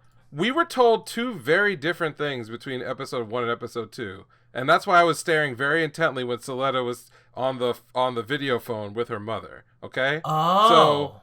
So if you recall, we were told that she suffered horrible injuries. Yeah. Like, to the point where she had to wear a mask. Right? And then she took off her arm and she's like, oh, I have all these spare parts. Which she had in the prologue. Yes. The woman that we saw in this episode had the mask off and we saw her face. Yeah. And there was nothing. Well, I'm thinking that it was a lie. I think that's possible as well, but I'm thinking that she's lying because, like, the arm is plausible because she had that from the prologue. I'm thinking the face stuff or I bought into the face stuff being a lie. And that the face is completely fucking fine. It's just the arm, but the arm was there before they betrayed them in the first place. So yeah, so here's my confusion, and this is why I'm just curious if this is what part of this was a fake out, and like which part of it is not a fake out. Okay. So we definitely have like seen her mother before. Right? Yes. Her mother has the same color hair that she does, and obviously their faces look very similar, right? Oh, this woman doesn't have the same color hair. No. And then the other, I'm not saying that nothing, I mean, there could have been. Second, when they were talking, when I think it was the people in the Delit, whatever, they were like, what is the information that we have on Shinsei development? It is known that what do you call it? Like that this Prospera Mercury person and the Elnora who's Suletta's mom, like they know that Elnora went to Shinsei, so because they said it in this episode. So it's not like that's hidden, even though it seemed like she was like in hiding afterwards. But they just let Prospera Mercury walk in afterwards, and like didn't they say that is her mother? Well, maybe, whatchamacallit, they did say that, no, that wouldn't make sense. Because I'm thinking about, like, the lesbian plot line. But then it wouldn't make sense for Suletta to be so weirded out by Miorine being like, you're my fiance, if her mom remarried to another woman on Mercury. So that would make sense. That's very, very possible. Yeah, I like that. But my understanding, and I went and I looked it up just to, like, try to understand what was going on. So, like, let's assume that they're the same person. So they go to Mercury, they change their name, something like that, in order to like get around being hunted. We don't know kind of what happened in the interim. I'm just not clear as to why she would change her appearance in that way if the connection through Suletta would be as strong as it is. I don't know. Like maybe this is just a case of like they changed their identity. The people on Earth don't know who she is. And remember in this episode as well, they said that when they were looking into like whether Ariel is a Gundam or not, they do identify that the person who helped build and test one of the Gundams did in fact join Shinsei development. That's kind of like part of the reason why they were so suspicious. But then they say, oh well, they don't have enough money to like have built a full-on Gundam, so you know whatever. Because Ariel is the Gundam that they flew off in. I would imagine, and Lafrith is the one that the dad died in. Again, this is what I think is true.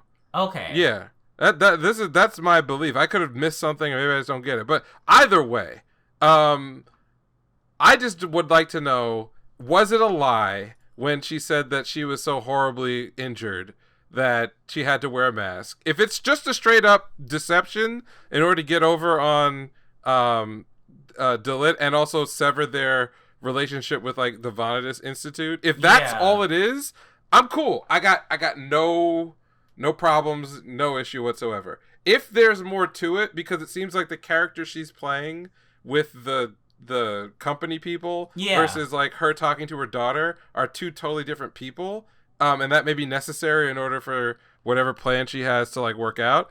I'm still cool with it, but I just want to be clear that I was confused when I saw it the first time. Maybe some fucked up shit actually did happen to the point where, see, now you got me theory crafting in my head where like maybe her mom did get fucked up in Mercury, and she was like, "Can you please like be her mother in my steed?" or some shit like that, and then like blah blah. I mean, it's so early.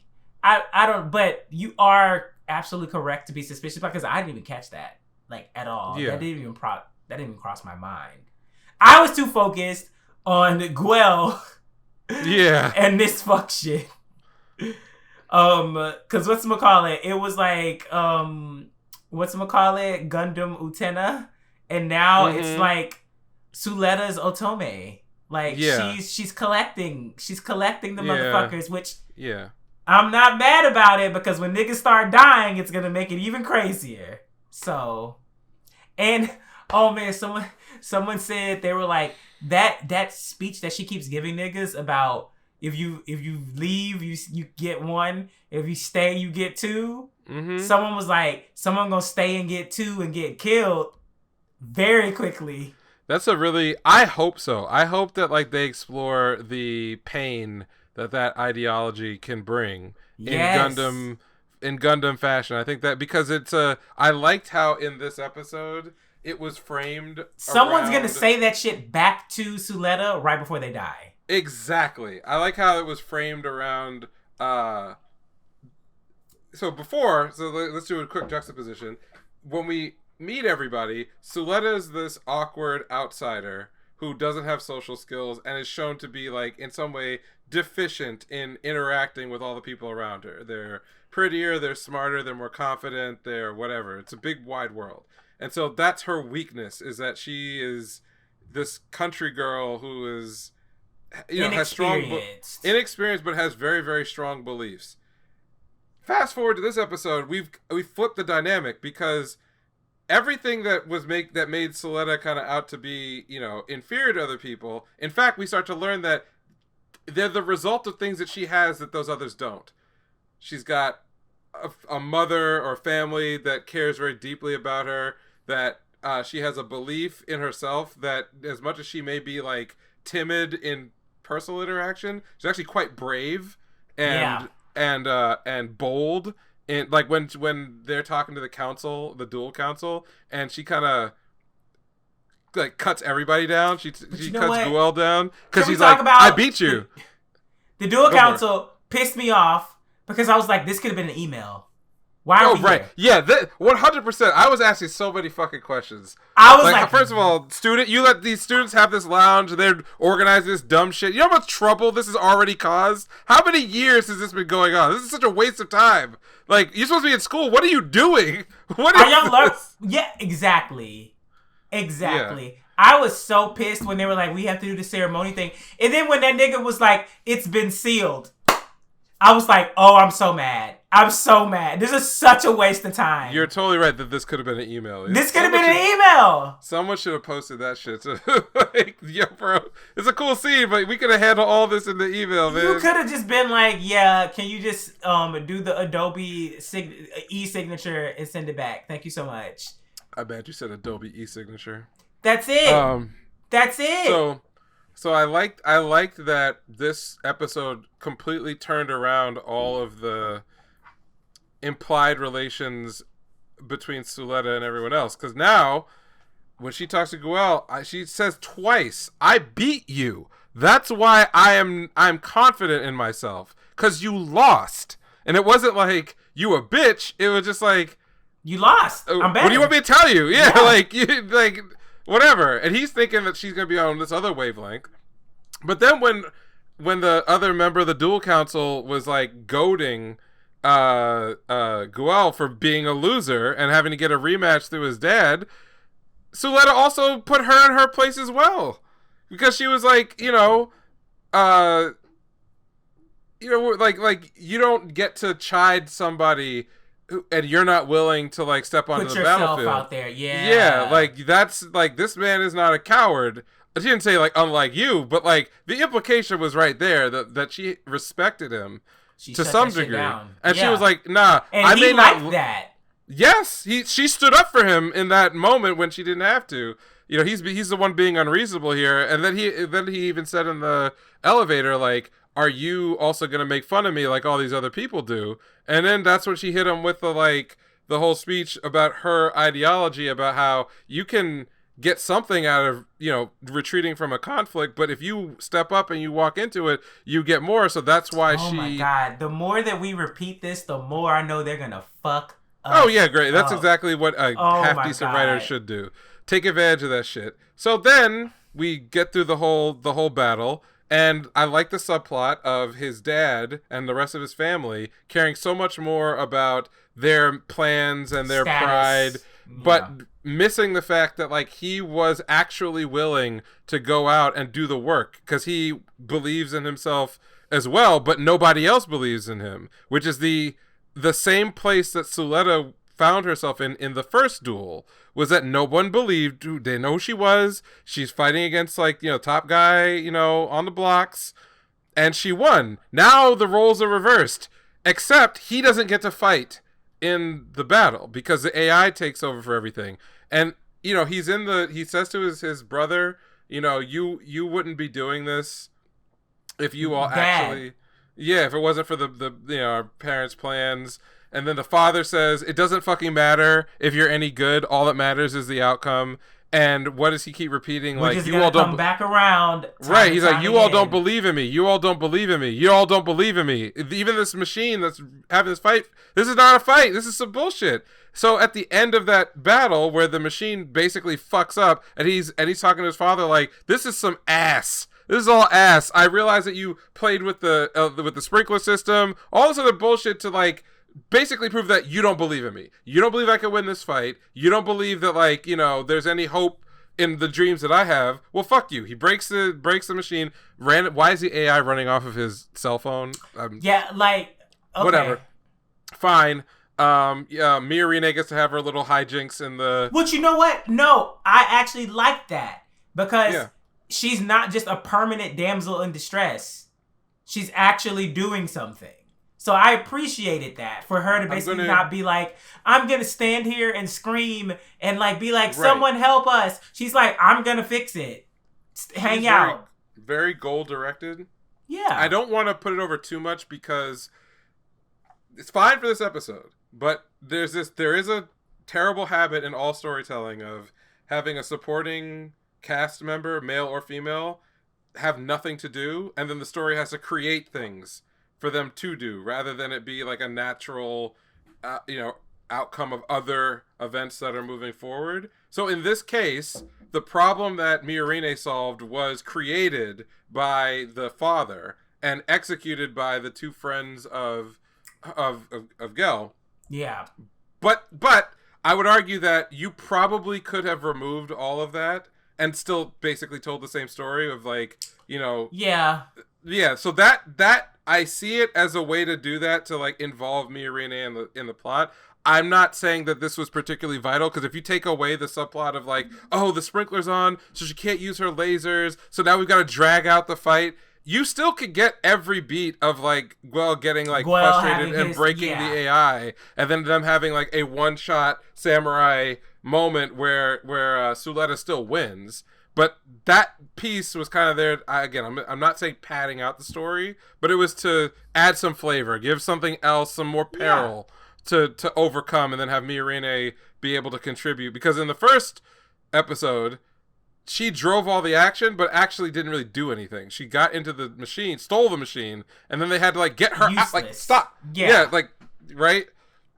So I'm not all the way there on like whether she's a very active character. I liked her more when she was like trying to get to Earth, because that was her very clear goal from the moment we met her. Which it still is her goal. She still made that clear, but she's just like, I'm going to do it by other means. Yes, I'm going to do it through Suletta, and I'm going to do it in a way that puts the middle finger up to my dad. Yeah. In the process. So again, I'm not out on her as a character at all. I'm just saying if I were to pick through the things that she did that were important to moving the plot forward in this episode, you probably could have actually removed everything with her and it would be the same general episode. That doesn't necessarily mean that in the future all the stuff that she's been up to now won't play into some other development. I'm not going that far. I still like her as a character. But yeah, as you point out, then it ends. Gel gets control, goes for his like one final shot. Which he did a good job. Yeah, he actually did some work. With a more even playing field with the machines, they clearly showed that he was a competent pilot. Yeah. And they set, the other thing that's like subtext is they set up this fight so that his character wouldn't be buried. Right? Because he doesn't actually participate in 90% of the Because he could have been just the villain of the week and been exactly. This was to protect, this is like, I love me some pro wrestling. So this is what they call a protected finish, where like some shenanigans happen. So like say a guy you don't want to beat, you don't want to make him look weak. So maybe someone runs in with a chair and hits him in the back, or maybe like some screwy thing happens with the finish of the fight, so that you can always say that like if this had been a straight up contest, we still don't know who would have won. So the fact that the fact that Soletta fought an AI for 90% of the fight and had already defeated it, so the machine was damaged, you could argue that there's still some ambiguity about who would win. So that way when he goes off and does his other support character stuff, he's just not like a guy that Soletta beat. Because the first time it was a surprise, so they protected him there. And then the second time, he didn't really fight. But then now they're going to be like this. So you're never going to see them, you know what I mean? Like, yeah, and they're not fighting. In the promotional material, it makes sense that he's behind Soletta reaching out as opposed to behind Miorine reaching out. Exactly. So that, I think, was the reason for that, and I don't disagree with it. I don't think you should make your supporting cast look weak. I think you should always do everything you can to make them look strong. And this is a series where enemies are going to become friends in the first half, and then the second half they're going to kill them all. Or it's not Tamino, so they're gonna dramatically kill one or two. I mean, you don't know. Listen, somebody might be like, Tamino's my hero. I will continue the legacy. Isn't he still working on a Gundam series? I don't know. Yes, yeah, he's doing all the Hathaway's Flash movies at least, and maybe but they're not giving him an original. Let me rephrase that. So he is part of the production team. Hathaway's Flash movies are written by a guy who worked on He worked on 0083 Stardust Memory and a couple other series. Okay. It's not, Tamino did not write them, even though he wrote the original. He wrote Belle Torchica's Children, which is the book that Hathaway's Flash movies are based on. But he is part of that production committee, but he's not directing it. It's also the same guy who wrote Unicorn. Oh. Is directing it. Yeah. Okay. Man, just go ahead and just give him the reins. Just give it to him. We need a modern travesty. Yeah, like Tamino's a salty old man. Like he's just. We need it. We need it. Did I? I think we talked about when I rewatched all of Dunbean, Our Battler Dunbean, which was a series he did right before he did Zeta. Man, oh my god, this nigga was out of his mind. Well, he was angry. Let me rephrase that. And then when you hear all the stories about his relationship with Sunrise, like how rocky it was and how like spiteful the company was to him, and then he would turn around and be spiteful to the company, but it was like they needed each other to like get anything done. So like it recontextualizes so much shit that I went through watching like Zeta and Double Zeta and like all the shit that he was involved in. Because I'm like, he was just mad. That's why all these niggas are dying. Like, this is him writing his, like, corporate, contact into the story to kill him. Because he hates these motherfuckers. So, yeah, I like this episode. I will just leave it at that. That it's good. Yeah. And we've made a little triangle, right? I feel like Miorine ain't gonna even give a fuck about. Well, no, she don't give a shit. She'll give a fuck, but she'll be like, "Nah, I need her to use her. So you and your actual love gotta get the fuck out of here." That's what I'm saying. Like, we just took the 10% slice of like Utena and just like put it as part of like the pat. And I'm glad about that. The fact that like you can't even really basically be like, "Oh, Utena Gundam." It's like. It's literally doing whatever the fuck it wants to do. Which in a similar fashion, like what you were talking about with Eminence and Shadow, it's grabbing shit from other places. Just a little bit of it, though, right? Because we still talk about marriage in this episode, but then she's kind of downplays it, like, well, actually, it wouldn't happen. But one of my favorite parts, though, is that you can see way before he does the proposal that, like, she acknowledges him as, like, a person, not as, like, a pawn. Yes. So that's where the proposal comes from, where she's just like, oh, okay, like, okay, you say all this, and, like, her spiel in the elevator and them, like, walking in the hallway, you see a change in his eyes where he's just like, oh, like, you're the first, period. Yep. So yeah, no, it all completely made sense. You got your little triangle now. The sad little weebs who are upset because it was too much Yuri. It's gonna be girl power. All the whole cast are all women, and now they, I don't even want to. Missing out on some hot shit. The fucking battles are gorgeous. Yes, I need me an Aerial Gundam. I've seen the kits. The high grade kits are great. Actually, they're great. I need it. And Hobby Link Japan keeps fucking retweeting people that actually have it. So I'm like, fuck y'all. I blocked you. Like, I can't. It's good shit. I can't do this. Shit. It looks so good. And now I want Guel's upgraded one. Yeah, because that shit look cool. The red one. The designs are nice. I mean, we've said this before, but and it didn't have the puffy thing. I was like, I don't no, want that it just had like a more of like it had horns. Yeah, I was like, I want. Yeah, man. Yeah. So if you're mad that the the people on the spectrum got their love in the first 2 episodes, and you were thinking that this was just this is just the Yuri Gundam. I don't need to watch this because it's all girls. No. It's just a reverse harem. Like, don't get twisted. And it's something for everybody. Multifaceted reverse harem. Yeah, something we got our like Arab inspired character. We got like the hot model-looking guy with the white hair and the earrings who is going to join the harem, definitely. Like, it's so obvious. Right. We got, like, supporter girl. We got Miorine, who's, like, engaged, but she doesn't really want to get married. To the extent until near the end of this season where she actually starts feeling shit. Exactly. Like, or what may actually happen is that they become enemies, and then you just sort of have that sort of, like, attraction, but then we're that's opposed another thing. To each other. They keep talking about at the war front. Or some shit like that. They keep talking about becoming the ace of this company, shit like that. So I'm like, there's something going on outside of the school. Like, niggas are fighting somewhere. I can imagine, like, she goes to Earth and turns out that, like, her ambitions are to fight against something, I don't know. What I would like to see is more conflict. So the idea of spending the first half of your show setting 2 characters up in a deep friendship, or you could throw romance in if you want to, and then splitting them up and having them be antagonists. Oh, like Alp Noah Zero. Yes! And then have that antagonism be based on ideology. Because we still don't really know. We know that, like, Suletta's mom has plans for revenge. Or what we think is her mom. I mean, it is her mom. I'm just going to go with the idea that Prospera... But now you got me thinking, like... Yeah. Let's just go. Prospera, whatever that character is she's playing... is in service to the revenge that she wants to get for having her husband die and all the bullshit that went down with Vanitas. So, assuming all that is true, it would be very interesting to start this season with, like, you have Prosper here, you have Suletta here, Miorine, they're sort of related to each other on one side. Halfway through, do your time skip, Miorine goes to Earth, maybe she agrees with Prospera's ambitions. Set them up together as, maybe she takes over the Della company. And Suletta learns what's actually fucking going on. And now opposes that. Yeah. Because here's the thing.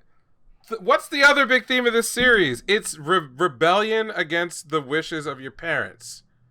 Every other character that we've met so far, that we've gone in depth, has had conflict with the wishes, with the parental figure. The only one who hasn't is Suletta. Because we haven't met her mom, whatever, but they play it up like they have this great relationship. Oh, I suspect she gonna kill the mama. Oh, I suspect that that you could either go one of 2 ways. You can have her find out about whatever her mother's real plan is. She opposes it. Miorine sees that as the vehicle to get her real revenge that she wants on her father and on this oppressive system that's like fucked everything up and controlled her life. They pair up, and now it's Suletta rebelling against her mom, but then also losing some of her friends, and that's the drama. Or Mirene kills her mom. Therefore, they cannot be... there's so many options. Oh, my God. Yeah. Oh, wow. Right? See, it just gets me more excited. The mother goes for the revenge against her, but Mirene's dad. In the last moment, she realizes, I want to protect my family. She kills the mother. Suletta sees it, or witnesses, or knows about it. Get it popping. So those are all different ways that you can just move the same I'm so pieces. nervous for the end of this season because I know they're going to leave us on a horrible cliffhanger. It's going to be fucking disgusting. So but you know what? I'm excited about Gundam again. Because I 100% agree. I can absolutely tell you that, like, I really try. I watched the first season of Build Divers, and I literally fell asleep during the majority of the episodes. So that can tell you that right then and there. I tried. I really did try. Redive, I actually watched the first 3 episodes, and I was like, I can see y'all trying to do something, and I do like the concept of the main character's Gundam having like different forms and shit like that. I understand that, so I might go back to that. But it does not touch what we have gotten in these 3 episodes of Witch from Mercury. Like, agreed. This is Gundam. It's a totally other level. That's dive is some other different stuff. Yeah. Okay. Well, given that we're running down the clock, I have one other thing to add. I don't really have a recommendation this week. It's just a comment about some of the stuff going on with the Bayonetta voice actor situation. I had a much longer thought, but I think it's actually better to strike while the iron is hot, keep it short. So for those who are not familiar, recently, Helena Taylor, who was the known first and only for her role as Bayonetta in Bayonetta 1, Bayonetta 2, and the Bayonetta character that was added to Smash Brothers, was involved in negotiations to reprise her role for Bayonetta 3 with Platinum Games. According to her, she was offered what she termed as an insulting bid for her services as part of the negotiations. Her actual quote was a quote immoral rate for her to return to that role. Then $4,000. The fuck. Yeah, and then based on that, in a statement that she made, claimed that it was that rate that caused her to not reprise that particular role.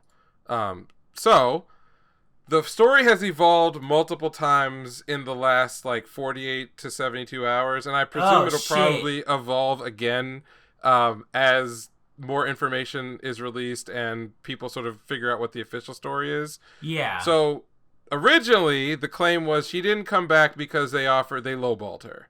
Then it was revealed that ultimately she had been offered $15,000 to go do the role, but had turned it down. And that's when the lower offer came in after some other revision within Platinum Games, potentially even about the amount of audio dialogue that Bayonetta was going to speak in the game, in the script for the game. Then it was revealed that the original offer that she had gotten, and it's not clear exactly what that number was, because we only know the $4,000 that she said and the $15,000 that later someone within Platinum, confirmed had been on the table. Don't know what order that came in. It came out that she was originally offered the SAG rate for VA work, English VA work on a video game. And that what she was asking for was actually bigger than, or it was a bigger number than the SAG rate. And her reasoning for why that she deserved the bigger number was because her voice was iconically connected to that character, and that she had gone to acting school and worked with very prestigious people, and so that's why she deserved a higher number. Okay, but adjacency doesn't. Okay, girl. Then keep going. Then it was revealed that the Japanese voice actor was paid, less than whatever the SAG rate was in Japan for the role, and it's arguable, given the actual sales of the game, that the Japanese VA is probably more known for their connection with the character than the English VA. it's worth noting here that Bayonetta 2, which was and this is all from, I pulled this together, so if you all have other research or other things you found that contradict this, put the receipts feel free. below. Yeah, Bayonetta 2 sold approximately 1 million copies, and in the scheme of things, 1 million is not bad. But if you're looking at what is the scale of that to the most high-selling games, where are we? So if Bayonetta 2 sold 1 million copies, which is great, Call of Duty sold 21 million. So we're talking about people who, if they were offered the SAG rate to work on a Call of Duty game or to work on Bayonetta, would essentially be paid about the same, right? It's possible that, of course, any studio can pay more than that, but actually I think there's some issues with paying more if you're in the union.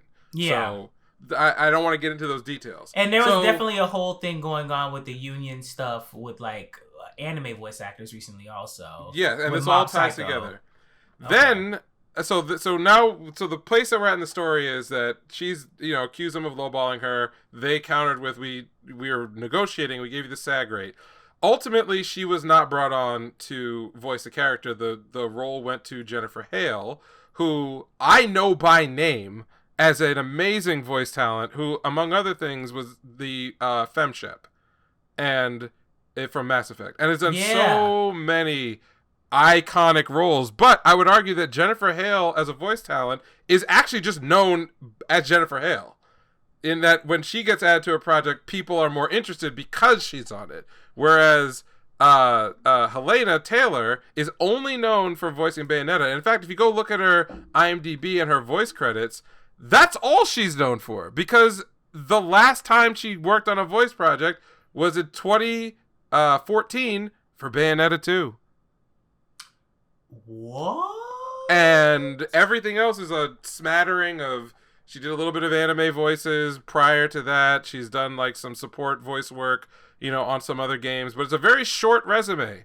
And it has a really steep drop off after 2014 where she didn't do anything else in the video game industry. So this is not like this is a either a person with in demand. Right. A celebrity name or a person who is so, busy with work with Bayonetta and 10,000 other things that the lack of their inclusion or their replacement in the project would be noticeable, so noticeable to fans that it would damage the product. So that's a nice way of saying she wasn't essential to the completion of this particular bit of localization. Then, as fans reacted to her request to actually boycott the game in order to stand in solidarity with people who don't get paid properly for the talents, people started doing a dive on her Twitter and social media and discovered some, let's call them interesting political views, among other things. Oh, wow. I did not know about this. Wait. Oh, my God. Okay. What's tea? She's a Trump supporter, so we can just leave it there. But I'm not here to say that that's a reason for her to get underpaid. Just that that's not a reason for her, but that's a reason for me to basically be like, okay, girl. Okay, right. Girl. So, but that means that like when the narrative. When was that found out? I don't know. Oh my God! So the narrative around her request to boycott seemed a little sussy, as well as the fact that she didn't mention that the reason why she was offered that lower number was because that was the SAG rate per session for voice actors. And that there was a higher offer, but ultimately decided not to go with her. Okay. So now we're sort of nearing the current end. Jennifer Hale released a statement basically saying that can't really talk about anything due to NDAs. Had a lot of fun, I saw that statement on Twitter today. Was excited to work on the project, and in general to just chill, right? And Hideki Kamiya kind of spazzed out on Twitter. He deleted his fucking comment. And then he deleted his thing, and then he brought it back, and then I don't know, it's a whole thing. So anyway, where we're at right now is obviously Helena Taylor is not getting her boycott off. And a lot of the facts that she raised as part of her request seem to be, at the very least, a little misleading in the way that they were presented. And at the highest end may have been bullshit. But I don't want to get on her, and I don't want to get on the VA thing. I just want to just make a general comment because it does relate to the anime voice actor stuff. A lot of media, and I've talked to a couple of friends of mine who are, in the industry, and just polled them on their thoughts with no preamble to see where they were feeling. But the thing about voice acting and the thing about entertainment in general is that typically these are really, really small fields. We're not talking about like hundreds of thousands of people, even in the United States, who are working here. They're tiny communities. There may be only a few thousand voice actors who get regular work across, say, just video games or anime as a sector. And in order to be a full-time working voice actor, you gotta take a lot of gigs, because these gigs do not pay very much. And in particular, video games and anime are probably the lowest paying type of work that you can do as a VA. Now, I use the term lowest. There are people out there who might believe that because the pay is low, that in and of itself is problematic and people should be paid more. I'm not here to disagree with that. That's not, how much someone is paid is not my issue. My question is, if these creatives and creatives in general were paid what they were worth, because Helena asked for a living wage for workers like her. Let's be very clear about what that living wage would be covering. Because for Bayonetta 2, she claims herself that she recorded all the voice lines for that game in four 4-hour sessions. Okay. So 4 times 4 is 16. Am I wrong? Is it 16? Okay. So what is a living wage off of 16 hours of work? What does that mean? I think getting paid 10 grand or 12 grand, whatever the rate was for that amount of work, that ain't bad. 16 hours, that's a lot of money per hour. Great, go do you. That's your prorated salary, right? But let's just imagine, and it sounded like there were less voice lines in Bayonetta 3, but let's just imagine, for the sake of argument, that it was the exact same situation, and she was looking to get 16 grand for doing this voice work, and she's complaining about a living wage since this is the SAG rate for the effort. What do people want her and others in the industry to be paid? Because I've seen people throw out there things like, well, Bayonetta as a franchise made this many millions of dollars. It's some made up number, whatever it is. We know that it sold 1 million copies, but it made $500 million. It's this valuable franchise. How come the voice actors aren't getting X percentage of that or whatever? They're imagining in their minds that there's like hundreds of millions of dollars on the table for voice actors. No.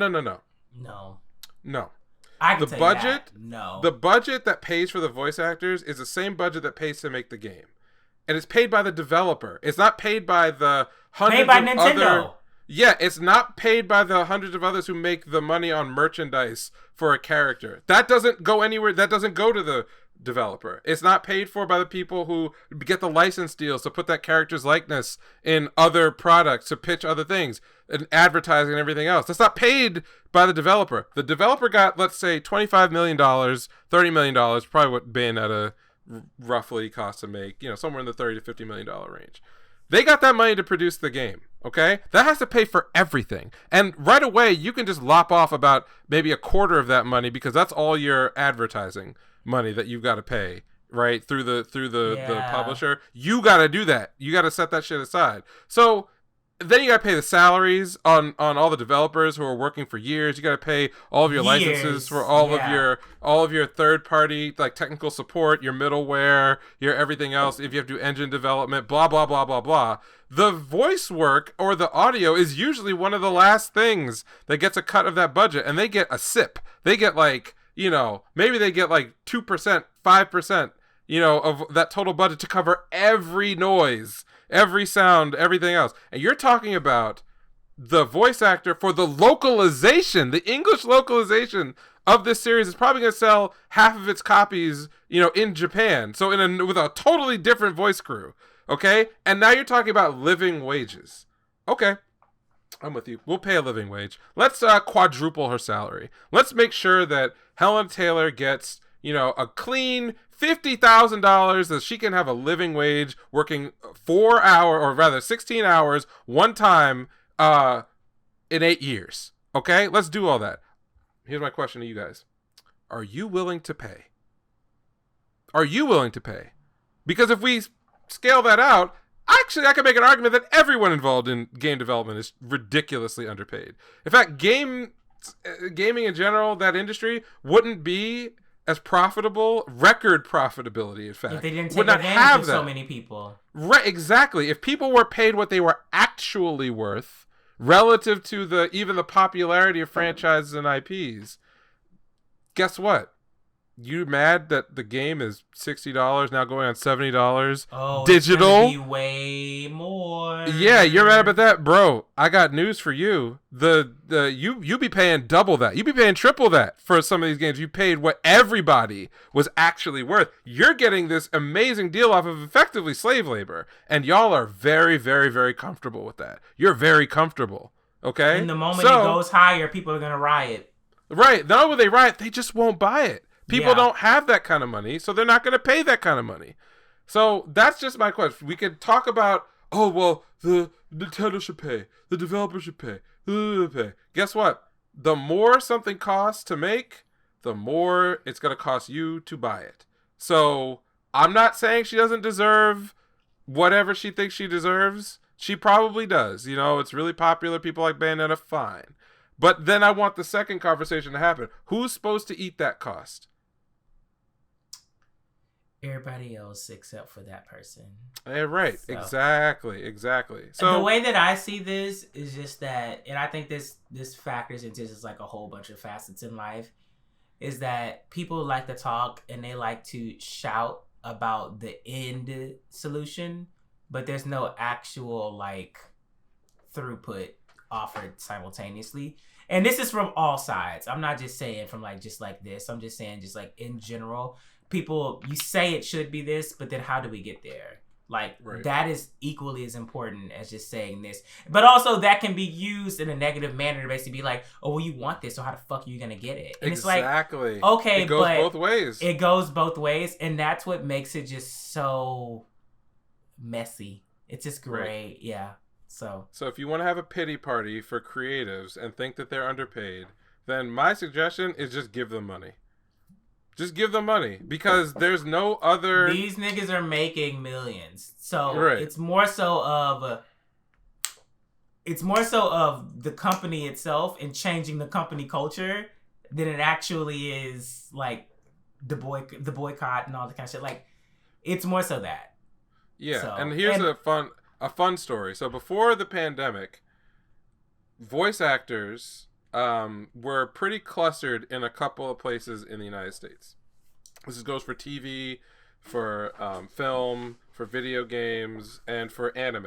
It's 2 places, okay? It was New York City, but number 1 was LA, okay? Guess the reasons why. Mostly in LA. And when the pandemic hit, a whole lot of people who were in the VA industry couldn't go into, you know, their studios, which they were used to in those 2 places. And frankly, a lot of people did not live in those places. And so they started doing what everyone else did. They started building studios at home.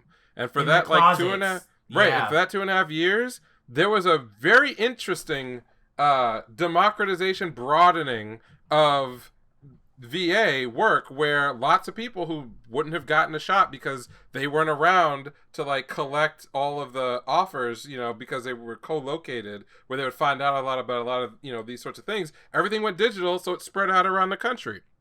Well, right before the pandemic, Crunchyroll invested a shit ton of money in building a studio, a big ass studio, brand new in Texas. I think it was in Austin. I could be wrong if someone tell me I'm wrong. Yeah, because Crunchyroll is based in Texas, right? Yeah, they built a brand spanking new studio, and then pandemic kind of ended. And wouldn't you be shocked to find out that all those like VA roles that have started to sort of filter out, so because people were able to work from home, they were doing everything online, so you weren't as hurt if you say lived in Virginia and you wanted to get into, you know, the voice acting industry, because you were even more evenly competing with people, you know, who were at one point had an advantage on all these opportunities in these big areas. Well, pandemic shuts down. What happens? Crunchyroll starts exclusively hiring its VAs from the Texas area. So, oh wow! And the people in Texas, well, the people who weren't in Texas, and in general, everybody was complaining because obviously Crunchyroll does, especially now that Funimation and Crunchyroll are owned by the same company. You had this situation where almost all of the localization work for anime was being exclusively and is to this day exclusively monopolized by non-union workers who were working in Texas, which is a right-to-work state, because they were physically co-located with the studio that was publishing most of the domestic anime. And what do the people from LA say? That's not fair. What do the people from New York say? That's not fair. What do the people who are like able to work from home and spent $10,000+ on in-home recording and stuff say? That's not fair. You know what the niggas in Texas said? Tough shit. Before the pandemic, we couldn't get any work because we had to live in LA. If you live in LA, you live in New York, you can get commercial roles, you can get movie roles, you can get all sorts of shit because it's all there. We didn't have shit. Well, now we got something. Fuck off. That's how it works. God, this whole situation. There's more to everything. I'm not saying that anyone is right or wrong here. I'm just saying that, like, if your first instinct when you hear about, oh, some poor voice actor isn't getting paid, oh, this little bit of the industry is unfair, there are reasons why. So if you want to change that, it's not about bullying, you know, some company or another to, like, change the rate on one offer that one person got so they could get their just desserts. You gotta start looking deeper. You gotta think, well, where is this happening? Who's controlling it? Where is most of the money going? What are the criteria that allow people to get roles or not? Here's a fun fact: game and anime VAs don't get any points on the back end. They don't have any royalties at all. You're paid. You do your studio session. You do your recording. That's the money you got. But the dirty secret is you can make 10 times as much money and get royalties for 15 seconds in a TV commercial spot for like 1 month. I was literally waiting for this. I was like, I have so many friends here in New York that are just like, I get a fucking commercial fucking voiceover shit. The royalties alone. Yes. You get actual residuals, right? It's so crazy. I have like a family friend that did a Coca-Cola commercial 15 years ago. Yep. Money to this day. Yes. To this day. So to tie all this back into Helena Taylor and now Jennifer Hale. So if you look at Helena Taylor's IMDb, this iconic voice, by the way, you know what you don't see? You don't see hundreds of video game roles or lots of anime voices or lots of... You see like a handful of, you know, interesting projects, Bayonetta, and then a bunch of stuff on stage, no film, no TV. If you're a working voice actor, this is your bread and butter, that's what you do for a living, you have a resume like Jennifer Hale. Jennifer Hale, to this date, has, I think, had something like 600 or almost 700 voiced roles to her credit. If you look at what she does in a year, it is stacked, right? Because she's working. And this is her job. It's not just that she has a big name. You can go back 10 years. You can go back 12 years. And you can see TV, film, video game. The resume, anime. just boom, boom, boom, boom, boom. Yeah. You know, ads, everything. Because that's how you make money as a voice actor. The way you don't make money, sadly, is that you don't get lucky, get a random role and depend on those. And then you somehow manage to get like other people to pay you to reprise that role 6,000 times. I get that that's Mario extremely VA, rare. Yeah, that is so rare. That is, and it's not even a good strategy, even if it was something that ever really paid off. You like it's just it's a that's volume what happens game. If they decided to fucking replace you one day. Then... Right, it's a volume game. And we even saw that with the new Mario movie. People freaking out about Chris Pratt. Well, there was a nigga doing Mario for years and everything. There's a lot of reasons why they didn't cast him in that role. But I bet you when he looks at that fat check, he could have 1,000 appearances as Mario. If he was in that movie, he would never work again. That would be a one and done. That would pay for his retirement. Because that nigga like almost 70 years old. He's like 60-something, 68. Oh, wow. Right? He old as fuck. So, to tie that back in, what I'm getting at is... Everything's connected. Everything's connected. If you want working... The SAG, guaranteed salary for a game voice actor is a living wage. but you actually have to work. If you were doing multiple roles, that would pay the bills. It's $1,000 per hour, is what it is. You have to work. Okay. To be very clear, $1,000 an hour and the word living wage means approximately somewhere between $55,000 and $65,000 a year, just based on the last. Someone's gonna post a think piece in the fucking comments. All that means is that somehow you have to figure out how to work 60 hours a year. That's how you get a living wage. You work 60 hours a year. What are we talking about? So this is so just like revealing for me, because the only thing that I've seen from this situation so far was her initial statement and the post that she did today, and then I saw the boycott Bayonetta stuff. And listen, I'm the bad guy, Chun-Li or whatever. Bitch, I'm buying Bayonetta 3. I don't give a fuck what you. I'm so sorry to you, Miss Mamas. I'm buying it. I was one of those people who played Bayonetta on PlayStation 2 and was like screaming from the rooftops, "Play this! Like it's not gay. It's not gay. It's not gay. She's not gay. Like it's not gay. Like it's actually really fucking fun and hard. Like you need to fucking play this game." Bayonetta 2, no lifed it. Beat it within 24 hours. Like, loved it. I'm so sorry for her situation. And I do agree to several extents that, like, you know, things need to change. But also, as I said earlier, so much shit is gray. So much shit is fucked up. And when people bring up, like, oh, and she even said in her statement, she was like, you know, a lot of people put time and effort into this that don't need to suffer from the boycott. And I'm like, I agree. The corporate part is going to make the majority of the money. I agree. But also, if it's not supported, way worse can happen. Like niggas can like niggas can lose their livelihood like easily. So it's messy. It's fucking messy. But bitch, I'm gay as fuck. I'm not missing out on the Bayonetta game. You got me fucked up. I'm not. Some people are like, buy it used. I was like, I can't buy digital used. That's not possible, baby. I'm sorry. I'm getting it. But wow, this is so revealing. And then the Trump supporters part. Oh my god.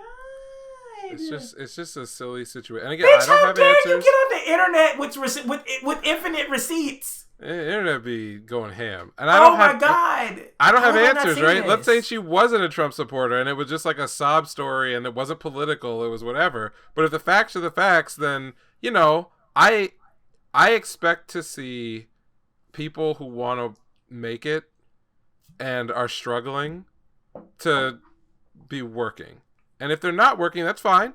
Again, that's totally not an issue. Because you never know their situation. They probably need to just survive in general, so they can't, like, you know, go to auditions, do this kind of shit. Yeah, like, shit happens. Yeah, there's like, I could accept 10,000. Look at Broadway, like Jesus Christ. 10,000 different explanations. It's not an excuse. It's fine. I'm cool with that. But what I'm saying is, she's a veteran, and she's asking people to do something. Like, there's a call to action, but that action both doesn't really address her situation, doesn't really fix any of the problems that she's illuminating, and also just hurts other people, because it's not as if, like, in a year from now, if Bayonetta 3 is a flop... Do you think this sets, like, a negative precedent for negotiation going forward? I mean, maybe it does, but, like, let's say it works. Let's say everything she's talking about that she wants to have happen works. Okay, well, she's not getting paid again, so that's out. She's out. The people who the other creatives who put a ton of time and energy into the franchise definitely don't have a job, so that's gone. The likelihood that anybody in the future is going to come and pick that up again is also gone, which means the fandom for that thing also suffers. And then at the end of the day, the real issue is that creatives have a hard time getting paid because the value of the content that they create, whether it's voice or anything else, is completely flatlined. Gone down the drain. By all the pressures in the industry to eke out a profit in a business that actually it's very difficult to make a profit in. You know, games make a ton of money, yeah, but it's like top loaded on big IPs, and most of that money doesn't even come from the games themselves. Doesn't go to the developers either. It's at the merchandising, marketing, licensing level. Because Master Chief's face on a 7-Eleven Slurpee cup is actually worth way more to Microsoft than selling another copy of Halo whatever. Yeah, because you can keep selling those fucking cups. Yes, that's right. Stop. It's turnover business, and then the partner that you're working with is paying you for the likeness, and likewise they are reaping the benefits on the ad side because you're promoting their product at the same time. So much easy. So like when someone goes, Bayonetta is worth $500 million. Yeah, Bayonetta is worth $500 million, not the English voice actor for Bayonetta. That's not what's worth $500 million. If this woman, I almost said another word. If this woman was out here, you know, the face of the franchise on every fucking sippy cup, you know, in America, then I would have a very different kind of a conversation, because I would think, man, her agent fucked her because she's not getting anything on the likeness rights. But guess what? She's not a likeness. She's just a voice, and she's a voice that only maybe half the audience of Bayonetta ever hears because it's mostly a Japanese game. Frustrated. Anyway, that's all I got. Well, I learned something new today. Wow. I learned something finding out all this information. It was like, okay. Wow. Right. Wow. Well, you have a lot of insider tea. So. I got a couple of people who are willing to talk to me for now. There's a very popular anime that I am a humongous fan of that has released in the last couple of years that we've talked about a lot, where I have become friends with the voice actor of the main character, and I will just leave it at that. So that person is a very nice conduit to other people to chat with about what is going on. So that's perspective from the inside and the outside as I've heard it. I'm sure there are more people who have more nuanced takes on it. I just found it fascinating, the plot of this story and the way the internet was going ham on both sides, and Hideki Kamiya deleting his shit. And yo, I saw that shit. Wait, did he call people insects or some shit like that? Yes, he did. That Japanese translation, man, will fuck people. I saw that shit, and I was like, yo, this nigga calling people insects? My nigga called people shit. insects. But I also saw a tweet from him earlier talking about, like, everything can't be revealed currently about the situation and blah, blah, blah. So I was like, clearly there's an NDA on their side also. Yeah. If you ever hear a Japanese developer or anybody in a Japanese business say the words X cannot be revealed, that is like straightforwardly off of their legal copy. Like that English translation of that, like I've heard that 1,000 times. Oh my God. It reminds me of the Final Fantasy 14 documentary on YouTube where they were interviewing Yoshi P, and like the PR lady was right there next to him, and she was like, no, yes, no, yes, no. I was like, damn, like that nigga on a leash. Yeah. No, they don't fuck around, because they have very different laws about both. So in America, if you break an NDA, you're up for civil penalties, but that's based on the content of the NDA. In Japan, you're up for civil penalties, but also, in some cases, breaking an NDA is like libel, and so you can be brought to criminal court in Japan and actually do time for saying libel. Certain things. Wow. That's why they love them fucking message boards. Anonymity. Yes. Non-stop. Oh, yeah.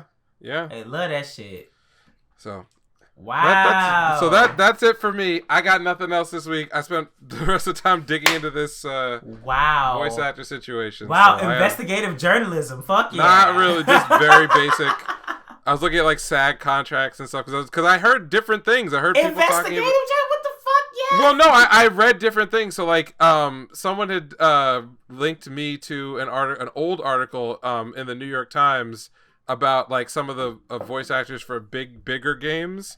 So like someone had done a lot of different voices inside of Grand Theft Auto 4, and so they had been paid $100,000. And so I was seeing the $100,000 like go around. Like, man, I don't remember. It was Was it Roman, the lead of Grand Theft Auto 4? That character. Yeah, so yeah. GTA has a shit ton of voice lines. So they did like 15 months worth of work on the game, but I didn't know that. Whoa. I just saw the number 100,000, and then it was always juxtaposed with that the game made 600 million in the first 3 weeks of the release, and so that actor being salty about it, like that story got sliced up and then used as evidence in people's arguments as to like why she should be paid more. But then I was like, well, hold on, 100,000 for 15 months of work. What the fuck is that? So then I went and figured out, okay, this is how many hours or roughly he said that he worked. Then I was looking at things like, wait a minute. If the SAG rate is $1,000 and then, they offered to pay her ultimately like $15,000, that probably means it was the same number of hours as Bayonetta 2, which they probably paid her something similar. And she wanted more, but fuck this. So that got me off. So I ran with that. Anyway. Well, so then it you know what? Honestly, it sounds like the union needs to negotiate residuals better. Well, they did, because in 2017 there was a voice actor strike that. Okay, I don't know how the hell you're saying you didn't do investigative journalism. What the fuck? No, it's just reading with it. So there was SAG-AFTRA represents video game voice actors. They had a strike in 2017 that resulted in a contract that wound up raising the base rate, which is what Helena Taylor was claiming she was being offered. Yeah. But it specifically did not add residuals, because that was the condition that which kind of makes sense, because the people who would be paying for the VA work are the developers, but a lot of times the developers actually lose money on the development of the game. So if they had to, would be the ones paying residuals, not the public. The publisher, it would make a lot more sense if they wrote that in for the publisher. But guess what? No publisher would want SAG-AFTRA work on a game they're paying for if it meant that they had permanent residuals going back. Yeah, because they want all that money. Yeah, there's no fucking... And they have a lot of power. And they also are not involved in the union negotiations. The union can't go to the publisher because what's their recourse? They're not hired by the publisher, or rarely, are they hired by the actual publisher. So if I'm looking at it from the SAG-AFTRA point of view, the union reps are like, what are the two things we care about most? Making sure that our members get jobs, because companies could just go to states where it's not right to work, and then... fuck the SAG-AFTRA contract. Yeah. They'll just hire non-union labor. So that means that the rate can't be so high that companies would be afraid to pay whatever. They also have no stake with the publisher. So if they ask for residuals like the way film and TV and others do, it's a totally different relationship, because usually the company that's producing a movie or a company that's producing a TV show is... not always, but very often distributing it. So there's cause. I don't know. This is a whole thing. It did happen. The current agreement, I think, expires in like 2020. Expired and then was extended in 2020. Okay. I think they are on 2-year terms. So that agreement may be coming up for renegotiation. Yeah. But I don't give a fuck, because that's not related to this issue at all. Go join SAG-AFTRA and then go fight with them, the union, to, fix that problem. You can be a union representative, girl. Go ahead and get it together. That's how you deal with this. It's not trying to bully Platinum Games into Savants is not anti-union. Let's make that very clear. Super pro union. I love unions. It's just that's I'm where the in a energy union, should be. but like, come on. Before you niggas, somebody. Oh my god. I'm so sorry, James. Your DMs are going to be abysmal. I'm good. I'm so good. Oh my god. And we haven't even gotten to Chainsawman episode 2 yet. But I like it! I like Chainsawman! Okay, stop. They're gonna get a double dose this week. Oh goodness. Okay. Yep. All right. Well, I don't have a recommendation because we are almost at 3 hours. Yeah, this is too much. Too much. We're almost at 3 hours. I mean, I know several of y'all are going to be very happy about this, but I am going to edit it. So y'all are going to get this shit probably Friday. Mm-hmm. Early Thursday. maybe Friday. But that is all for this week. Yes. If you haven't already, like, comment, subscribe, especially comment. Let us know what you think. It helps with all of the algorithms. You can slide into James's DMs if you want to, but also at him on Twitter on the regular Twitter thing. If you can say it to me in DM, just say it to me in public. Say it to him in public, because that'll draw attention from Twitter to basically be like, we should push this. There we go. Yes. So yeah, go ahead and do that.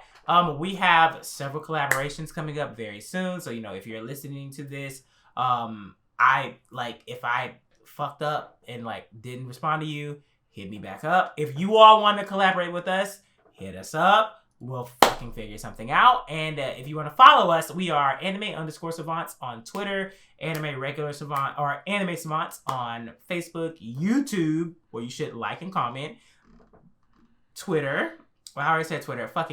Anchor, which includes Apple Podcasts, which you can rate us on, Google Podcasts, which you can rate us on, Podbean, which you can rate us on, and several other podcast platforms. So, the more ratings, the more views, the more listens, everything fucking helps. We really fucking appreciate it. And, yeah, support in all formats is appreciated at all.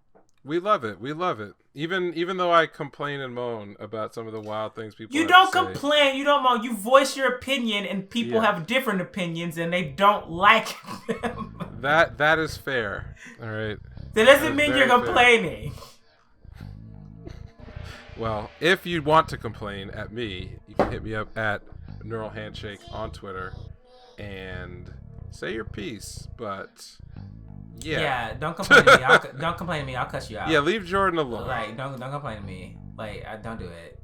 I mean, whatchamacallit? But other than that, thank you guys for listening this week, and that's all.